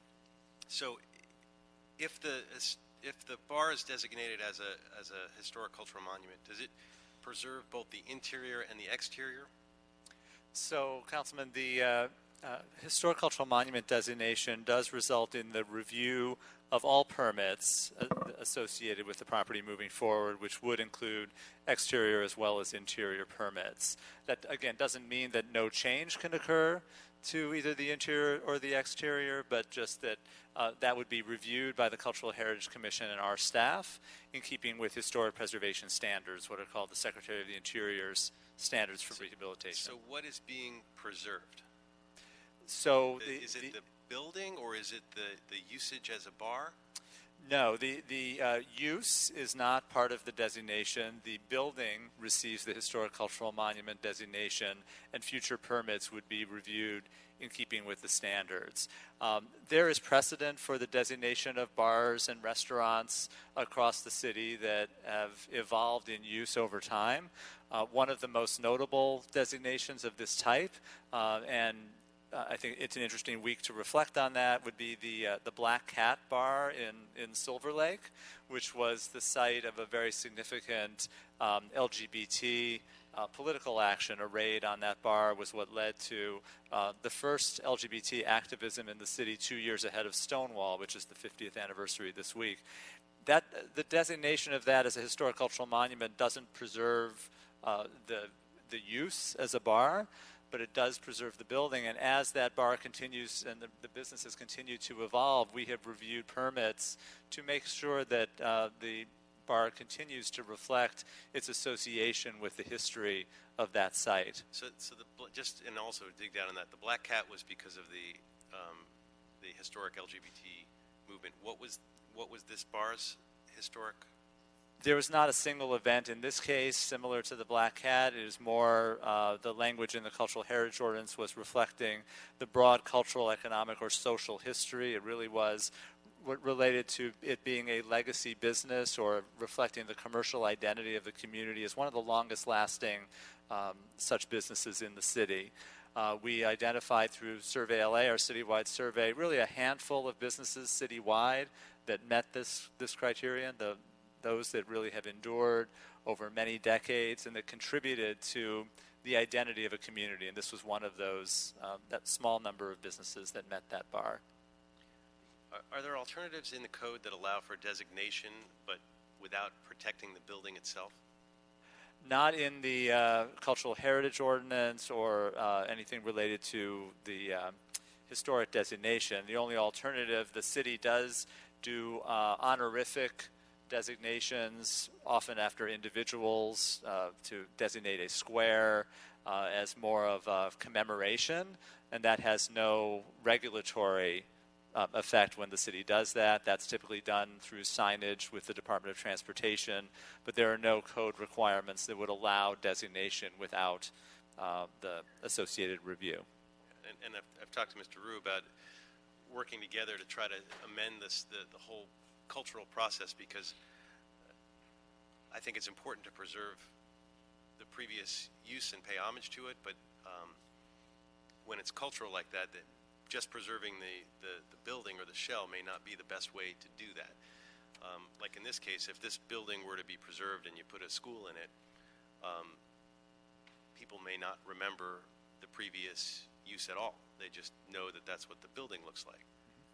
Yes. Whereas if we did something different, that could preserve the memory in a different kind of way. No, thank you for that. So we had a similar discussion actually at the Cultural Heritage Commission. Some of the same questions came up at the discussion there. And we did have a discussion that mentioned the fact that other cities are looking at these types of issues and looking at non-traditional tools for cultural preservation of this type that don't involve historic designation, perhaps, such as what are called cultural districts, which are more of an economic development tool. The city of San Francisco has a number of cultural districts and actually has a funding program to subsidize legacy businesses. This was put on the ballot and supported by the voters of San Francisco, and there is a funding source for legacy businesses of this type that have endured in their communities for many decades. So there are other tools that the council certainly could consider to address these types of cultural designations. Nevertheless, both our office and the Cultural Heritage Commission, in this case, with the facts before us, felt that this clearly met the criteria for designation. Yeah, and is it the age of the business alone that they saw as the reason for the designation, or are there other particular redeeming qualities? Is this the best Irish pub that we have in the city? No, it was not the age alone. It really was the unique identity that this particular business had in the community, in the Fairfax district, and I think very compelling testimony that was presented to the Cultural Heritage Commission by community members about the role that this played in the social and cultural history of this community. So it was not age specifically. Okay, and is the owner going to be able to remove any of the interior if they want to open up a new location? So that's something that would be reviewed. If there is an owner if the owner wishes to move Tom Bergens or a business like this to a new location, I think we would be looking at what are the significant features of the interior that really belong with the building versus what could be movable and attached to the business. So that's something that we would review if it were designated. But again, elements could be removed, changes could be made, additions could be built on this property even if it were designated. And the building could be used for anything. It doesn't have to be used for a bar moving forward? Correct. It could be used for any retail, commercial, or other purpose. Okay. But the building's architecture was not recommended for designation. Is that correct? That's correct. So we have three major criteria for the Cultural Heritage Ordinance. A building or site needs to meet only one of the three to qualify for Historic Cultural Monument designation. Our staff assessment was, and the Cultural Heritage Commission concurred, that while this is a good example of Tudor Revival architecture, that it didn't rise to the level of meeting the criteria as an excellent example of Tudor revival, that there were many more exemplary examples around the city that had already been designated and did not rise to that level of significance for architecture alone. Right. I mean, this is where the disconnect comes with me, is that if the building itself doesn't have that value, but it's the usage or the culture that does, but then making this designation, we're not actually preserving the usage or the culture, we're preserving the building. That is a challenge. And again, we have many other cultural, again, from the very beginning, 1962, when our Cultural Heritage Ordinance went into place, I think Los Angeles was very forward-looking in thinking about its preservation program, not only being about architecture, but about history and culture. And so the name always was Historic-Cultural Monument. And that's somewhat unusual among cities, that we've thought about our program as being about cultural preservation from the very beginning. So we have a number of other bars, restaurants, and sites that have little or no architectural significance that are part of our cultural heritage program. Another one that I would mention is the Venice West Cafe in CD11, which was a site associated, a restaurant that was associated with the Beat movement of the late 1950s and 60s. It was a gathering place for Beat poets and artists. It has evolved many times since then and is no longer a place associated with that movement. But that cultural designation, even though it is a building with no architectural significance, is important to convey that association. I know other folks want to talk. I wish we could find, and I'm going to look forward to working with you as well, a way to preserve that culture without locking down these buildings that could, there could be a lot of, right now this could be used for housing as a building as it is, or it could be used for a school or anything, but it's going to be limited to that little footprint of the building. Whereas we could do something much more grand to preserve that culture and allow something more grand to be built there would make more sense to me. But that is what it is at the moment. I'm certainly going to work to try to change this process as we go forward, because I think it's broken for this kind of thing to come forward as a cultural designation. And it appears to me, while there's certainly significance there, a lot of this is a proxy fight over development as opposed to actually honoring the culture. So I'm going to look forward to, you can't fix that problem here today on this particular one, and I know my colleague wants to move this forward, but I do think we need to fix this system because it's broken. We're getting too many things like this that don't genuinely preserve the culture, but preserve something different. Thank you so much, Mr. Price. Thank you, Mr. Chairman, and I share my colleague's frustration. I think we have to find another way to designate properties without limiting their ability to really be useful economic tools. So I too am interested in figuring out how we create these, you mentioned the cultural districts that exist in other areas that might be an answer, might be a response. So let's see how that works.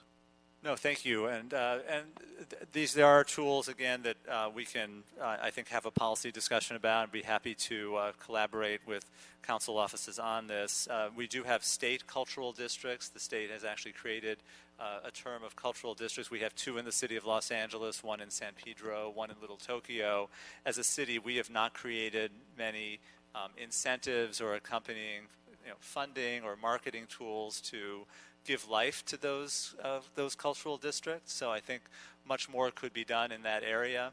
And I think there are many other communities as well that would qualify in many of your districts to have a cultural district designation that would not be as limiting and prescriptive in terms of historic preservation standards, but where we are trying to preserve unique cultural amenities or cultural institutions in those communities. So that's something we're certainly happy to collaborate with you on. Anything else, Mr. Price? If not, Mr. Cedillo.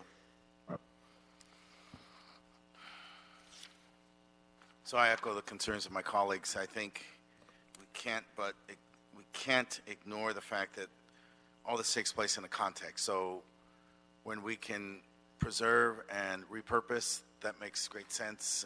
The Breed Street Shoal project we've worked on with great success. St. Viviana, as you see, incredible vibrancy around there, but you also see a library, housing, a restaurant, the Chinese Museum. Not so at the Ambassador Hotel, although I disagree strongly with those who just simply built a school and lost the history. The Brown Derby, another one. But then we have Heritage Square in my district. And every day I think about, we've got Heritage Square, we've got a lot of property, we've got a lot of buildings, and yet adjacent there are people sleeping on the streets. And so I don't know if we can afford this luxury. Particularly when we have a condition, a circumstance where housing is in such great demand. And I think we really have to think critically about that. And so I think there's either got to be some type of compromise, or we simply have to say, look, if we're not in a position to make the investment, to repurpose it, to do the things that are necessary and appropriate and demanding to preserve it, that we have to then way to the question, to the challenges of the day, and those challenges simply are that we need the housing, and we have to think about that, and that is an incredible demand on all of us and on the city, and so we have to think about that. I just, we may have to move the balance, the scale may have to move us towards a project that has and includes housing in this project.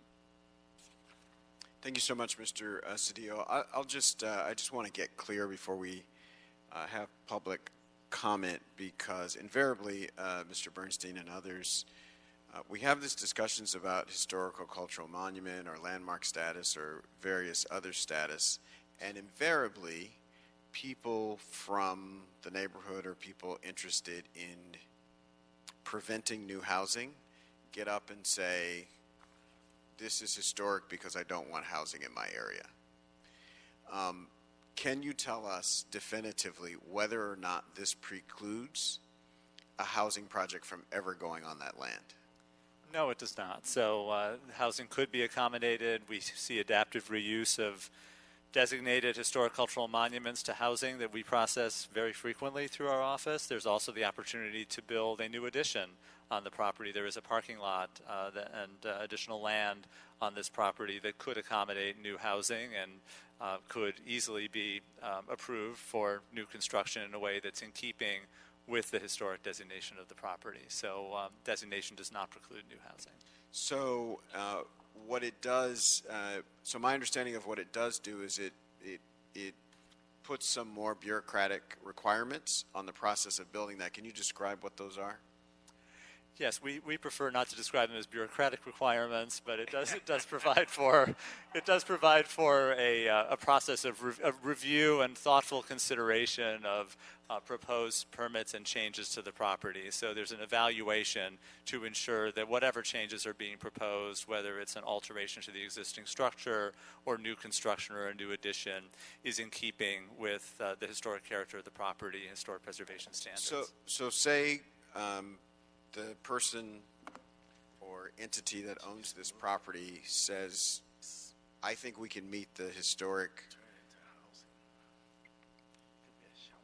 recognition that this place deserves by preserving the iconic neon sign that Bergens has, which we can all sort of see in our heads if you've lived in the city any amount of time. So we're going to preserve that, but we're going to build a maximum allowable housing on that site. How is what we're going to do today, how does what we're doing today change the process by which they go through that? They would need to present the new housing project in addition to, if it needed other entitlements, it would need to go before the Cultural Heritage Commission for its review. So the same people that made this decision would make that decision? The same people that made the decision. Yes, they would be reviewing the design. And so part of what the Cultural Heritage Commission does is review the designs for new projects or alterations affecting properties that are designated as historic cultural monuments. And could that decision be appealed and come to the council? The Cultural Heritage Commission may only object or not object to a demolition permit. They are not issuing an entitlement, so there's not an appeal to council. Council does have its 245 role, which has been exercised at times for Cultural Heritage Commission actions if there is a disagreement. All right. does this, should this committee and later the council accept the recommendation of this commission, does it create the demand for an EIR in a situation where one wouldn't be needed without this? It would create the need for an EIR only if the proposed project would demolish or eliminate the continued eligibility of the resource. So if the main building remains standing and an addition were being built that is compatible, there would not need to be an EIR. But the demolition and the loss of the historic resource would require the need for an EIR. So the material differences are, in the scenario that you wanted to create housing there, the material differences are a hearing before this commission in which they could deny the ability to demolish and an EIR. That's at the most extreme, but again, we rarely see, I think most often what we see with adaptive reuse projects and new additions are projects that need a much less rigorous environmental review, and the Cultural Heritage Commission, again, is approving those types of adaptive reuse projects or additions quite frequently in our work. Okay. Thank you for your summary. I just wanted people to be clear that when if folks think you are forever precluding housing, in fact, it sounds like in the worst case scenario, you're slowing it down and making it more expensive. And for those who think this building is going to stand as it is today throughout history, that's not necessarily the case with what we would do today. Mr. Blumenfeld. Yeah, I wanted to follow up on that. I appreciate you trying to tease this out, and I'm trying to understand it as well. Because you're saying they would approve it if it's in keeping with the cultural historic designation of the property. Is it possible to be in keeping with the cultural historic designation of the property and destroy the property? I think demolishing or destroying the property is something that would likely require additional review or environmental impact report, but a large new addition could be built onto it that is compatible. Just so I understand, isn't it by definition, in my definition of cultural historic, you could destroy the property or demolish it and build something, because as long as you create that image or recognition of the previous property, whether it's reflected in the architecture or other things, you could do it. But what I'm hearing, and I don't know if that's true, because it sounds like what you may be saying is that since, even though it's a cultural designation, it's falling on the building itself. That's correct. So I think isn't demolition of the property de facto not in keeping with the cultural designation? Correct. A demolition of the property would not be, but again, typically for properties that have been designated for cultural purposes, I think that it's important to point out that the designation is a recognition that the building is itself that tangible connection to the history and culture that it is trying to reflect. So while I understand it's difficult to grasp these distinctions, architectural versus cultural distinctions, it is in fact that our historic designation programs recognize that it is that tangible connection through the building itself that conveys that sense of history and that connectedness that people feel to our historic sites. So that is what we are not preserving the use, but we are trying to preserve the building through the designation. Could that be but just the designation facade? does not, I'm sorry? Could that be just the facade, or this is the entire building? The designation as proposed is for the entire building. There have been times, and it is within the discretion of the council, where designations have been more limited to facades. That's not something that typically our office recommends. We prefer to take a more holistic approach to designation so that when a project does come forward in the future, we can take a look at what are the significant features and what is the project, what impact would it have. But there have been a handful of situations where the council has chosen to limit a designation to a facade only. All right. There's no more questions and comments from the committee. We want to begin our public comment by asking the property owner to come forward for testimony or their representative.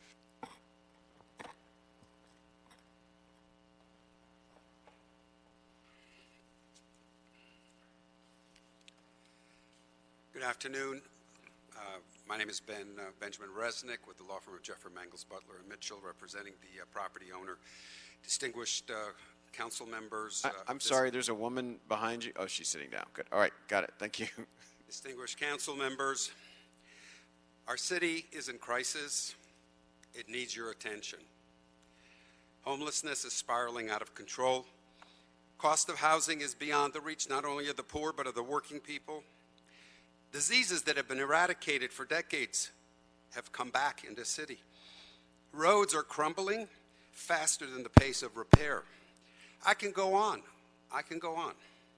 Yet in the past several months, hundreds of cumulative hours of city staff time, 5 public hearings, 4 staff reports have preoccupied with the question of whether Tom Bergens Bar, where no important events of national, state, or local history have ever occurred, where no association with historic personages is applicable, and after the Cultural Heritage Commission and the staff denied the nomination on the basis that it is not architecturally significant, here we are again, debating whether it's a cultural monument simply on the basis that it can't be the 5 minutes is run, that some people in the past have enjoyed it and that it's a legacy business, a term totally absent from the city code and undefined.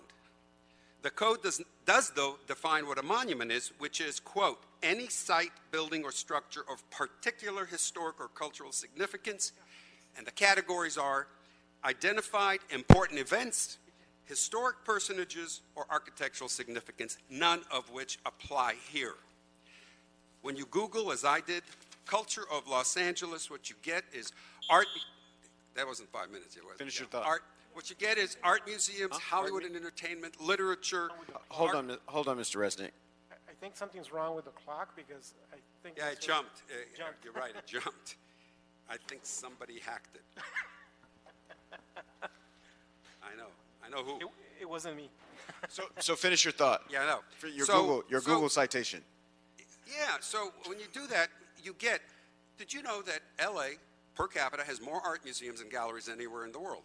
Did you know Hollywood, entertainment, literature, some of the greatest writers, Raymond Chandler, Ray Bradbury, architecture, Neutra, Lloyd Wright, the media, colleges and universities, cars, population, the most diverse in the country. If you want to identify the culture of Los Angeles, you have plenty to do. You have lots of places to go. The list goes on and on. My time won't allow that. Thank you, Mr. Resnick. No, I'm not. My 5 minutes hasn't run. Just do it. I am getting there. What is the cultural significance of this bar? To designate this bar is to dilute the very meaning and importance of the whole concept of historical monuments. So, don't let that happen here. Don't let the very fact that it was popular, great. By the way, it was not at this location for its entirety. It was in another location. So just preserving the location is not accurate. Thank you so much. That's it. I appreciate your impassioned and enlightened testimony on this matter. We'll go on. We have Wayne O'Neill. Thank you. I don't see Mr. O'Neill, so we'll move on. Lois DeArmond, Margarita Jerebeck, John Wellborn.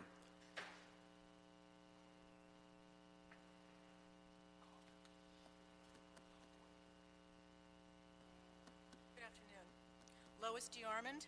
I'm a lifetime resident of Los Angeles and 45 years in the neighborhood near Tom Bergens.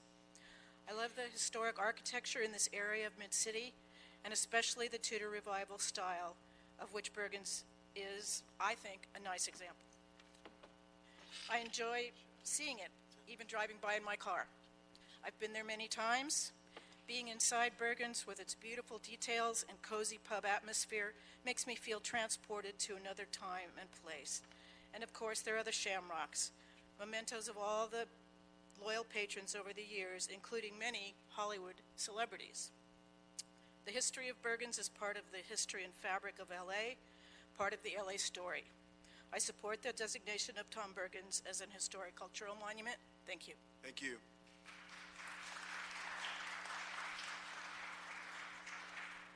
Good afternoon, members. My name is John Wellborn, and I'm speaking today as a 40-year land use lawyer, as well as a 70-year resident of the area around Tom Bergens.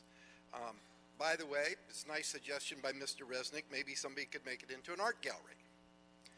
The real point that offended me, which is why I really wanted to speak, is the suggestion that this is a proxy fight over real estate and over building housing. There are thousands of people who have signed petitions and hundreds who have testified in all those hearings that Mr. Resnick mentioned, and they're here about Tom Bergens. They're not trying to stop a possibly 29 or the TOC bonus 51-unit apartment building that would all be market rate housing anyway, and even if you demanded it be 20%, that's only 10 units, but nobody around here demands affordable housing. So I would also point out that Mr. Bertoni and his staff are bureaucrats, but they're only enforcing an ordinance adopted by your predecessors. Thank you. Shelley, what's your name? Dr. Margarita Jarabek. I got it. I'm Director of Historic Resources at ESA. We prepared a detailed historic assessment report on this property. I want to make 4 points about it briefly. Number one, commercial development in mid-Wilshire was not spurred by Tom Bergens. After it opened in 1949, Tom Bergens stood alone in the middle of the block until 1952, when apartment buildings were built to the north, and later on a high school and housing were built to the south. It is not a commercial area. Number two, no significant cultural events associated with the property that changed history occurred there. You heard Ken Bernstein mention 2 other locations where significant events occurred. No significant events occurred here. Number 3, Tom Bergens is not a long-term legacy business. It was operated by Tom Bergens until 1973 when he sold the property. It changed to a bar use after that. And finally, the period of significance should legally be and logically be from the date of its construction in 1949 until 1973, when its namesake, Tom Bergens, sold the property. Restricting the period of significance will make the property more usable in the future for adaptive reuse. Thank you. Thank you so much. Amy Galater, Shelley Wagers, Mark Brendel, Ken Hickson.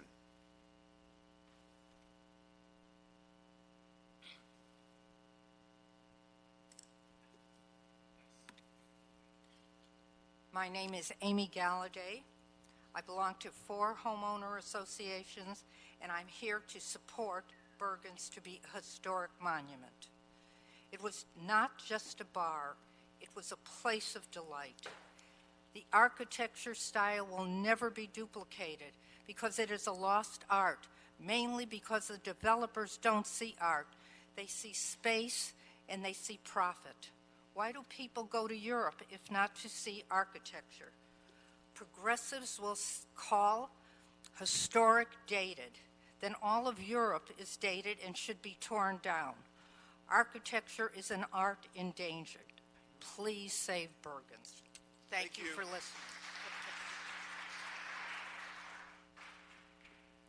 Thank you. Shelley Wagers, City of Los Angeles.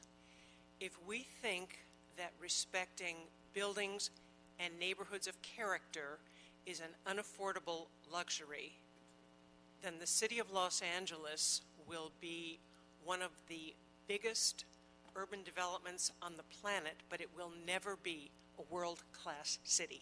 Thank you.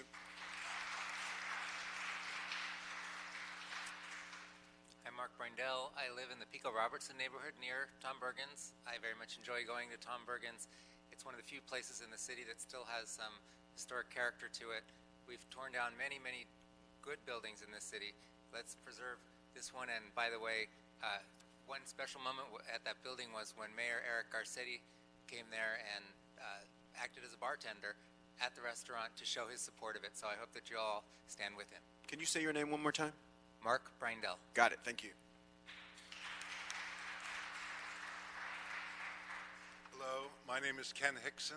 I'm Vice President of the Miracle Mile Residential Association, and I think it's an appropriate time to thank the hundreds of people who, over all these numerous meetings, have come here to testify in support of Bergens. I'd also like to acknowledge the over 1,100 people from all over the city, every council district, and all over the country who sent messages to City Hall supporting this nomination. But I'd like to conclude by reading the remarks of Derek Schrack, the owner of Bergens, what he told the Larchmont Buzz when he purchased Tom Bergens in 2013. He said, "It's easy to shine when you're working with gold," Schreck said. "This place is an institution. This isn't an ownership. This is a stewardship. We need to take care of this place for the next generation." And I echo that sentiment. Thank you so much. And we thank you, and this committee joins you in thanking everybody who spent even a minute on this at any of the dozens of hearings. Time is the one thing none of us can replace, and all have it a limited amount of. So thank you for everybody who's gotten involved. Yes, sir. Good afternoon. Mike Mandikik, owner-operator, partner of Tom Bergens from 1973 to 98. And I'm sorry, did I call your name, sir? Mike Mandikik. Did I call your name? M-A-N.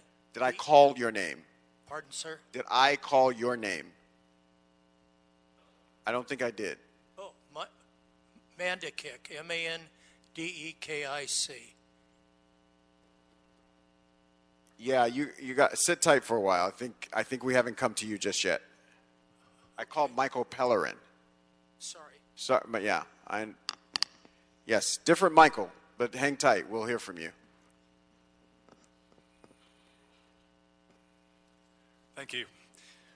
My name is Michael Pellerin, and I support the CHC's recommendation for Tom Bergens for HCM status based on his contributions to the cultural history of our community.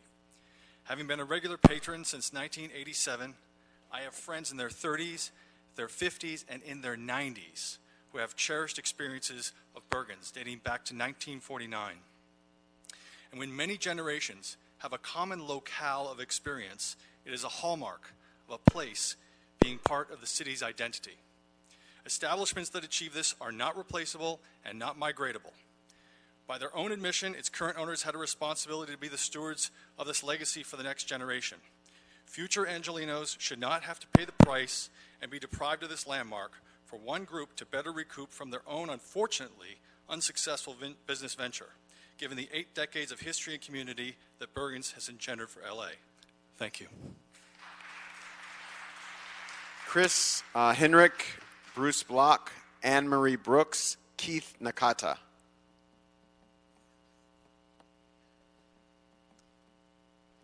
Chris Henrik. Yeah, I'm here to support the designation of Tom Bergens for historical status. And I just want to say that it's, too many people come to LA, this is the impression of the city is one of endless, featureless strip malls, places with really no community value, and Tom Bergens has been a focal point that many generations have been able to look toward for that. And once we let go of our history, it's gone. It's just gone. Thank you.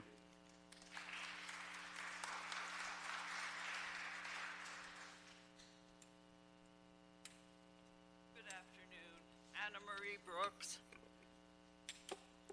1936 saw Tom Bergen establish the Old Horseshoe Tavern and Thoroughbred Club, a steakhouse and pub for horse racing fans. He then opened the first restaurant at fashionable Del Mar Racetrack.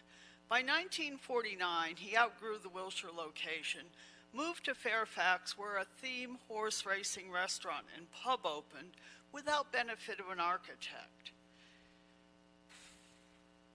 In 1973, he retired, selling his name. That makes the period of significance 1949 to 1973. He sold it to two guys who decided to have an Irish pub, a completely different operation which sold Tatty Shamrocks as a loyalty oath. I believe that it is gone. It was never supported by the neighborhood. That's why it is gone. Thank you.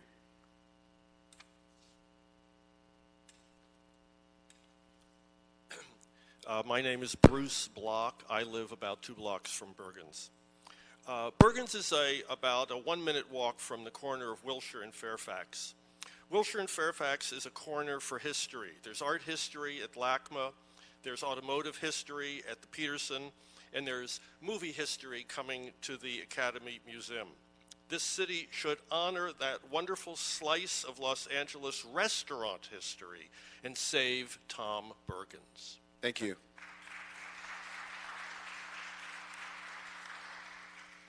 Hi, good afternoon. Keith Nakata. I'm here today in support of the designation of Tom Bergens as a historic cultural monument. We are hopeful that a new operator can be found soon, very soon.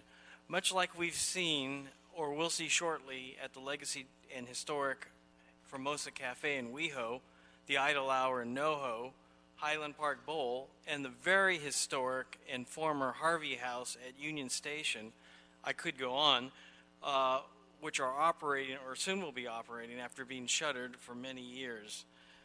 This current owner may not have been successful, but that's not the fault of the institution or the building. Just shows their lack of business skills in this particular case. Thank you. Thank you. James O'Sullivan, Kevin Glenn, Tina Choi, Marcelo Vavala.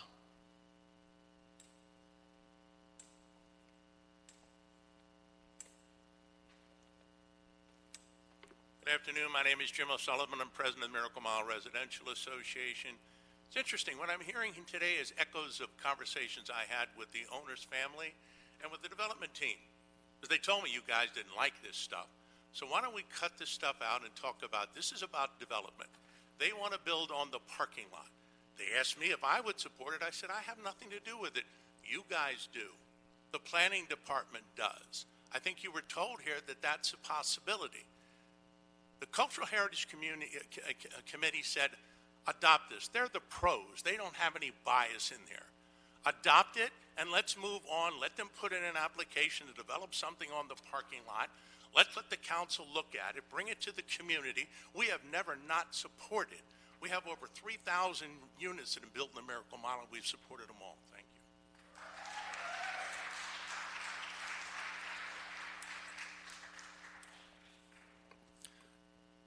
Yes, good afternoon. My name is Kevin Glenn. I'm a resident of the Miracle Mile.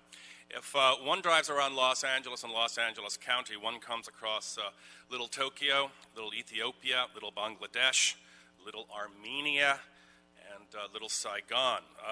Since Ireland is the home of the original Little People, themselves the subject of many a movie made here in Hollywood, and I think that it would be unwise to offend them in that regard and not acknowledge the Irish-American contribution to Los Angeles and the growth of Los Angeles. I think it would be befitting that some landmark or some designation, I support the designation of Bergens, be made in all efforts to support the Irish-American contribution here in Los Angeles, other than a box of Lucky Charms cereal on a breakfast table. Thank you very much. Thank you.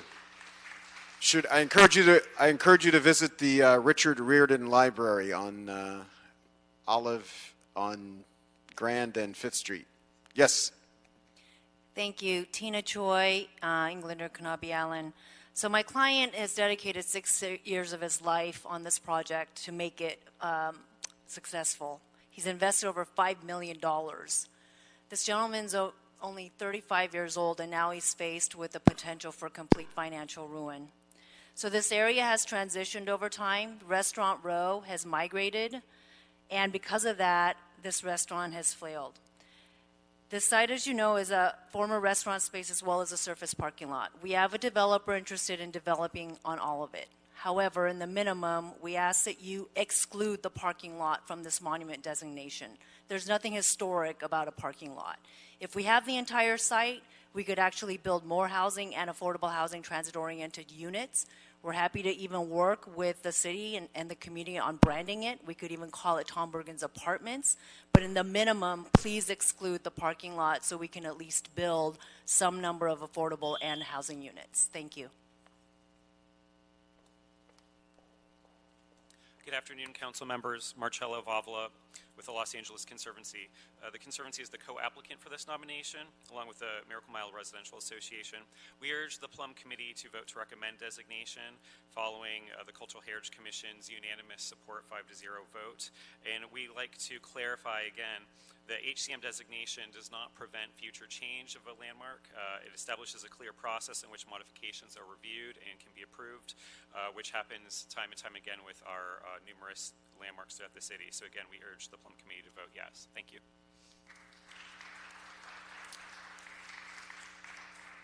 Frank Schreck, Rebecca Schreck, Gina Adiomaj, Crystal Us. My name is Frank Schreck. I'm with my son. I'm a co-owner of Bergens. We purchased it 6 years ago. We've put $5 million into it. We're the third owner in a row that hasn't made money at it. 20 years it hasn't made any money. We've done everything we could to make money. We did an architectural review. 3 architects submitted their reports to this during this process. All 3 said that this didn't qualify under criteria 1 as a cultural heritage. A couple of them spoke today. The only way Tom Bergens will ever survive, because it's been closed for a year and a half, is that if we can develop a minimum on the parking lot. We would think that the whole lot should be developed for housing. But if we could develop on the parking lot, we have a developer we're working with who's sensitive to historical buildings, that they've done this before. They're builders in Los Angeles. The only chance for Bergens to ever be revived is to have a mixed use, because Bergens has to be underwritten by some other source of revenue. And that's the only way that it can survive. Short of that, it can't make money. People have moved away. So we would ask that you consider, if you're going to make this nomination, at least exempt from the nomination the parking lot, which certainly can't be a cultural monument. It's an absurdity for even to suggest that. Thank you.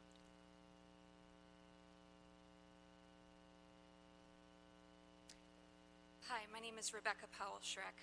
I stand here as a resident asking you to oppose the designation. I also stand here as Derek, the owner's wife. For years, I have watched him give everything he has, everything we have, trying to make Tom Bergens work in our neighborhood. I have seen him meet with multiple industry experts who've concluded it's no longer viable for food and beverage service. And I have been the one awake with him through countless sleepless nights and carried the burden of this great emotional loss. Since closure, I have seen him paint and repaint over graffiti. I've also waited at home terrified while he confronts homeless trespassers late at night. And now I'm standing here, I'm the one asking you to believe in new chapters. When you consider the insolvency of the location landmarking Bergens means condemning it to vacancy and disrepair, I believe that no one who truly loved Bergens and understands the complexity of the issue could support that. I ask you humbly to oppose the designation as it's written and give Tom Bergens the chance at a new chapter in another location headed by Joe Bergen, Tom's grandson, with whom Derek has been working to relocate the business. Thank you. Thank you. Good afternoon, Crystal Oos. I've been a patron of Tom Bergens since 1998. In 1980, there was a fight to preserve the original Brown Derby on Wilshire. They lost. A small, unremarkable shopping center now sits in its place. If any of you could go back to 1980, would have you voted to save it? Mr. Schreck did not buy just any bar or restaurant. He purchased an 83-year-old institution, and he was well aware of this, as the previous quote demonstrated. One would have hoped that Mr. Schreck would have been sincere in his desire to preserve Tom Bergens for future generations and pass the stewardship on to a more experienced restaurateur, and not just the highest bidding developer. Tom Bergens can once again be a vibrant gathering place for Angelenos and visitors alike. Tom Bergens is one of those rare establishments that brings generations of people together, the young and the young at heart. As someone in the hospitality business, I watch the eyes light up of 20-somethings, 40-somethings, 70-somethings when I recommend they visit Bergens for an Irish coffee after visiting LACMA or the Peterson, describing it as Los Angeles' oldest establishments. I recently visited London and Dublin, and I visit these kind of places because, sorry, please support the designation. Thank you. Thank you.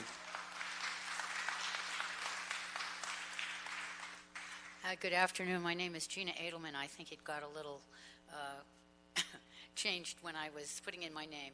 Yeah, I think there are a few more letters here than are supposed to be. Exactly.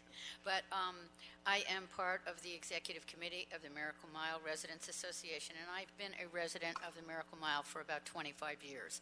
And I understand the importance of creating housing in Los Angeles. I own a small apartment building and another building in the Miracle Mile, and I support providing housing.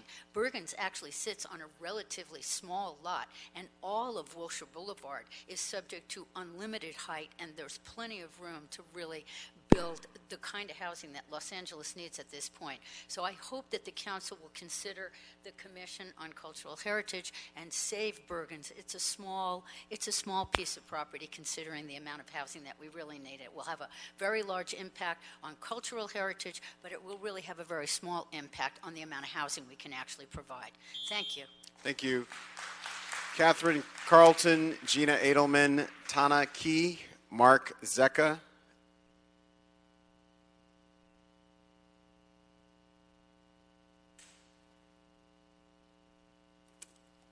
My name is Catherine Carlton, and I am your constituent, and I'm asking you to oppose this nomination.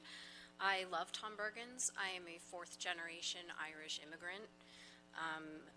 But the idea that this in any way preserves Irish cultural history in Los Angeles, as we've heard from the facts stated, is laughable.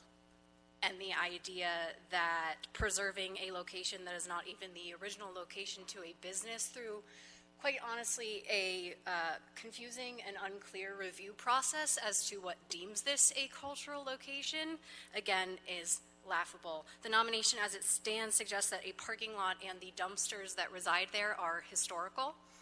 And I argue that by allowing Tom Bergens to relocate, you would actually have a profitable business that would serve a community, because right now what people are suggesting is a empty building that will sit on the side of the road. Thank you. Hello, my name is Tana Key. As your constituent, I'm asking you oppose the designation as proposed. I loved Bergens. I celebrated my college graduation there, as well as many other nights. And I'm not sure that those who love Bergens as much as I do understand what will happen if it becomes a cultural landmark. The current nomination, as she said, includes the parking lot and the dumpsters. These would be deemed historic and therefore unchangeable without what is clearly an unclear review process. Not being able to change anything would prevent any business, restaurant, or otherwise from being able to be used properly, functionally, and successfully, especially considering it hasn't turned a profit in 20 years under 3 different owners. I don't want to see a place that I loved sit vacant to rot when the institution could be moved and the land could be used for better purposes, such as affordable housing. Please oppose this nomination and give Bergens a chance to be relocated and actually enjoyed by myself and others. In doing so, you'll give the space at 840 South Fairfax a chance to serve the community better. Thank you. Thank you. Good afternoon. My name is Mark Zecca, Miracle Mile. I support designation for HCM for Tom Bergens. I wanted to let you know I am one of the leaders that put in the preservation overlay for the area. So I see Tom Bergens as an integral part, important part of a cultural district. I think with all the museums and so forth, the tourists will not only look at the museums, they're going to look at the important things that happened in that area. And I think Tom Bergens, especially with the Academy opening up on the corner, is going to get 5 million visitors. So I think it's very viable to have that restaurant there. I should also say I am work for one of the top developers for housing in the city. And I will tell you, if you put housing in there, you're going to get studio apartments starting at $3,200 a month. I guarantee you that. Thank you. Gina Edelman, Derek Schreck, it seems like I called that name already, David Passman, Ann Rubin, Ricky Mitchell.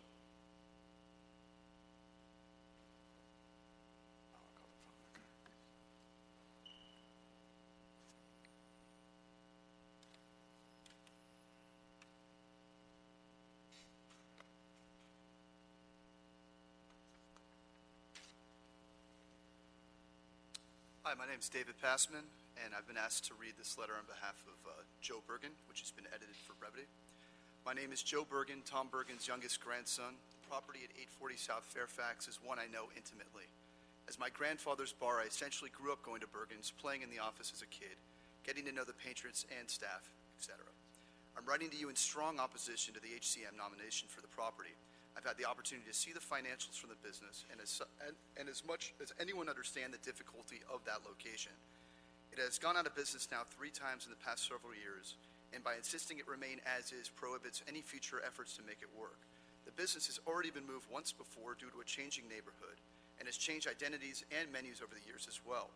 Derek Schreck has already pledged to me the intellectual property, interior, and signage, and it is my hope to be able to relocate and reopen Bergens in a location in the city where it can again thrive. As a Bergen, this business means a lot to me, and I cannot allow its ability to be moved and reopened to be quashed based on a factually incorrect nomination. I urge you to deny this nomination. Sincerely, Joe Bergen. I'd personally like to Thank add, you. real Thank quick, you. if it's okay. That's your time. Thank you.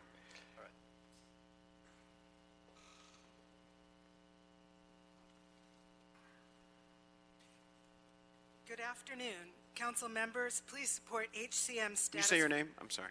For Bergens. My name is Ann Rubin.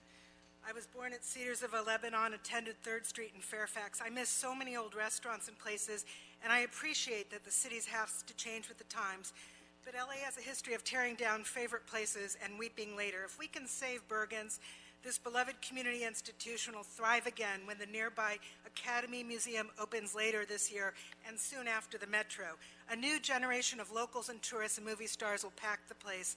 What's old is going to be adored again. It's a natural. I live in Carthay Circle, HPOZ, across from Bergens.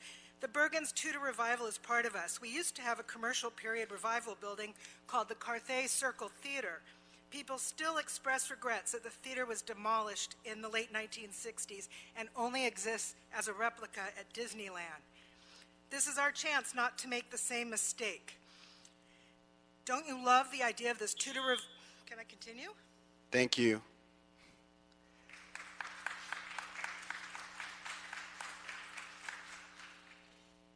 Council members, thank you for your time this afternoon. My name is Derek Schreck, one of the owners of Tom Bergens, and I'd ask if the clerk could disseminate these photographs, please.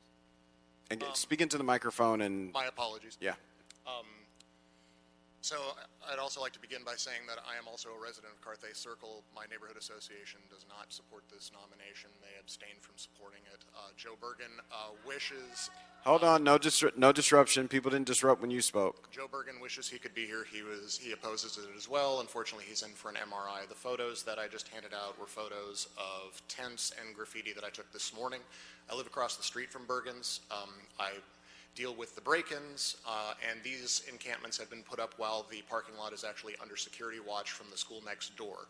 The school year is now over. They will no longer be renting the lot, and it will be a free-for-all, and it's unfortunate.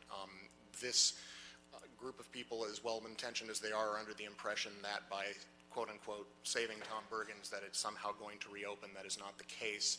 As you heard Mr. Bernstein say, that it's going to be a lengthy and expensive process for anyone to institute any changes, and I don't understand how it's not forced usage of private property to insist that you keep a bar and a commercial kitchen inside a building, and yet you can use it for anything. So I really don't see where the logic in this is, and I urge you to deny this nomination, or at least use your powers to restrict and define what this means. Thank you. Thank you. Ricky Mitchell, Charlie Carnell, Tracy Landers, Steve Luffman.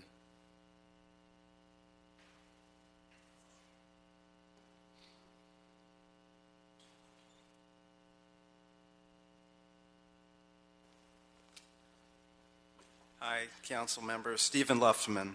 The real question is not if Tom Bergen's Tavern is a monument. The current owners said so much when they purchased it. The Cultural Heritage Commission unanimously said the building meets the criteria, and it was listed as such in Survey LA. The question is, if the $200,000 or so that Mr. Resnick, his firm, and his family has donated to the city council members and their other elected officials buys his client access enough to deny this worthy monument. I ask that you vote for this HCM. Thank you.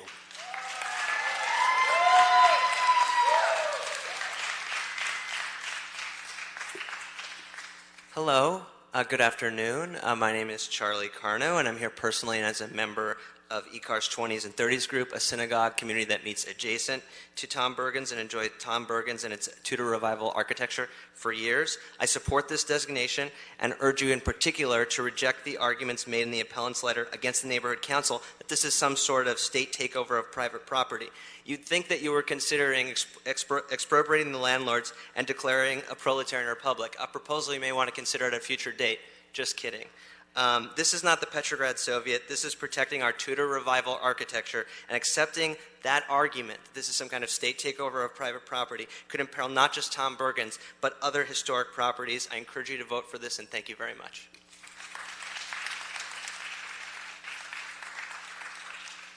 Good afternoon, Councilmen. My name is Tracy Landers.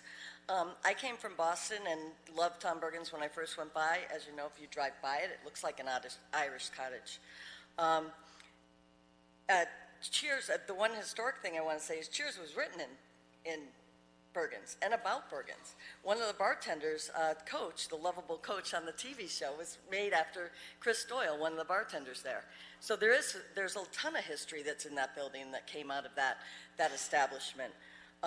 It's a place where everybody knows your name, and that place is called Tom Bergens, and that's where everybody came to meet, and we need the neighborhood to stay as a neighborhood. That building will help show that and bring that to us. So I'm in favor of making this the HCM. Thank you. Thank you. Dale Kendall, Mike Mandikek, that's you. Come on up, sir. Mary Louise Monahan, Carl Resinger. I got it straight this time. Thank Yes. you. Okay. I was owner-operator Tom Bergens for 25 years, from 1973 to 98. It is definitely a destination location. We had movie stars, football players, ball clubs, anything you could name, people coming from all over to visit Tom Bergens. Let's not take it down the road that we took Perinos and Chasen's. We have other great restaurants that are still left, like Musso Frank and Dan Tana's, and Canner's up the street. I hope you don't do the same to them. Think about it. We have great places. Let's keep Bergens great and get it going again. Thank you, sir. Thank you.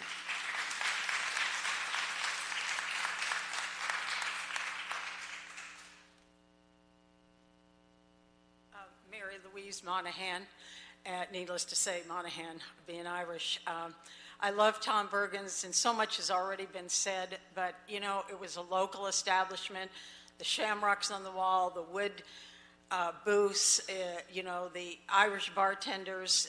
I mean, it was just a wonderful place. And, you know, I have a house in the neighborhood that's 1925. I own a house. And, you know, we need to keep our historical places. And I hope you consider that. And I'm sure that somebody can restore this back to its former glory. And I think that the you know, present owners maybe just didn't, you know, have the right experience or skills or whatever. And but I just went by there this morning, and whoever said that there is tents out there and homeless things, that's not true.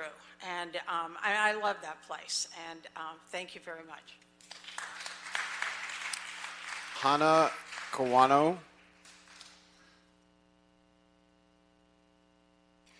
Good afternoon, council members. My name is Carl Reisinger. I'm a former manager of Tom Bergens from 2002 to 2006. I can say during my time as a manager, it was very successful. We had a great staff, great team, and I know that that place can thrive again. We're talking about cultural status, from the shamrocks on the ceiling to the cobblestone floor, the Tudor style of the building. As you drive by it, it is iconic.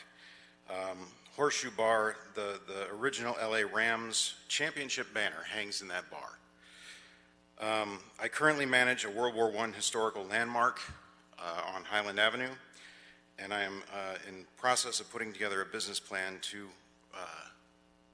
possibly run Tom Bergens myself. I support this nomination.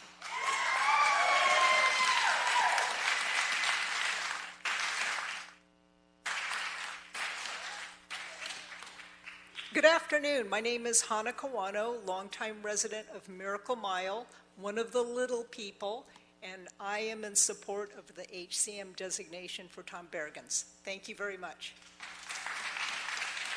All right, that concludes our public comment on this. I'll ask Mr. Bernstein to return to the table for discussion. First, Mr. Bernstein will allow you to address any of the issues that you heard during public comment, and then if there's any further discussion from members.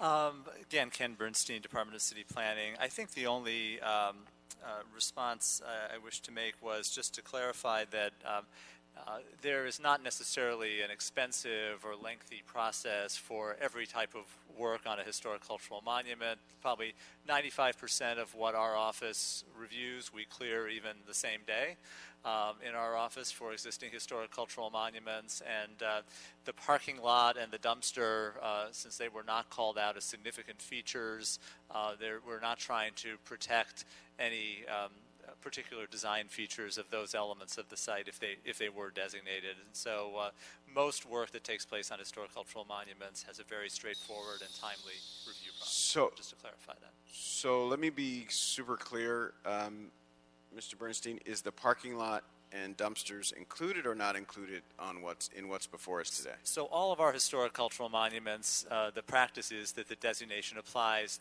to the entirety of the property. It's within the discretion of the council, though, to limit the scope of the designation if the committee wanted to so recommend. So right now, such a limit is not in place. The entirety of the property is included within the proposed designation, as is the practice for all of our historic cultural monuments. Okay. Any other outstanding items? So it's Emma Howard from CD4.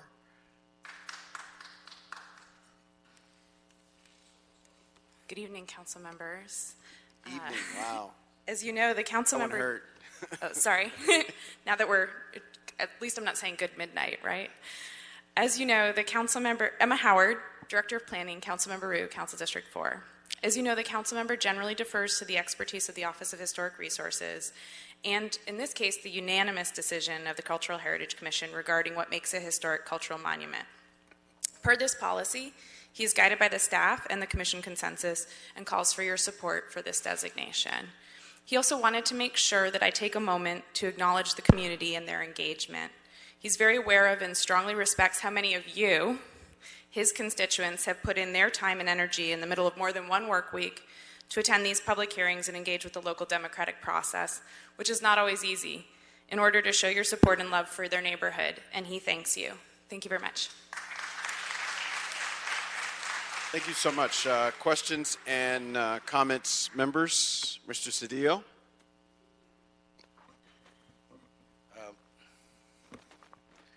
The only thing I note is that for all the love and commitment and expression, Bergens is out of business.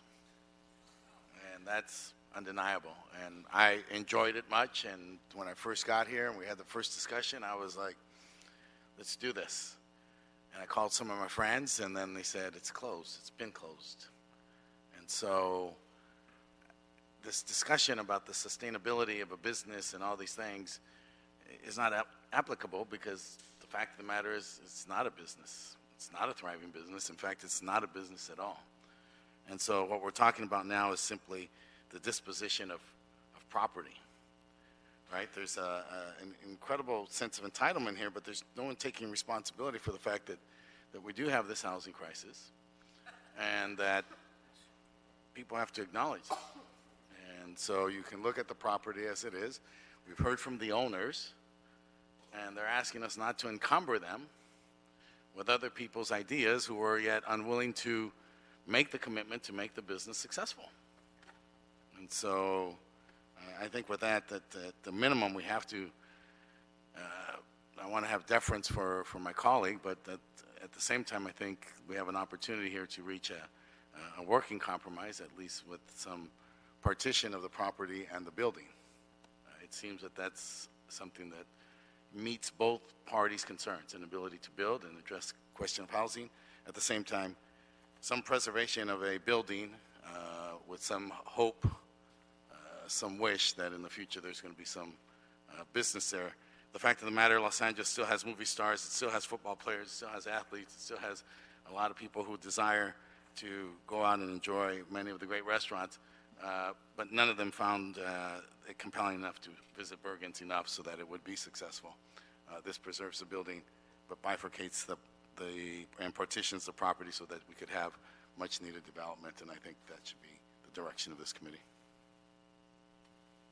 All right, thank you, Mr. Cedillo. Mr. Blumenfeld, anything further? Mr. Price, anything further? All right, Mr. Cedillo, were you intending to put forward a amendment? Yes. To exclude the parking from this designation? Yes. All right. All right, Mr. Cedillo has put forward an amendment. Is there a second? Second by Mr. Price.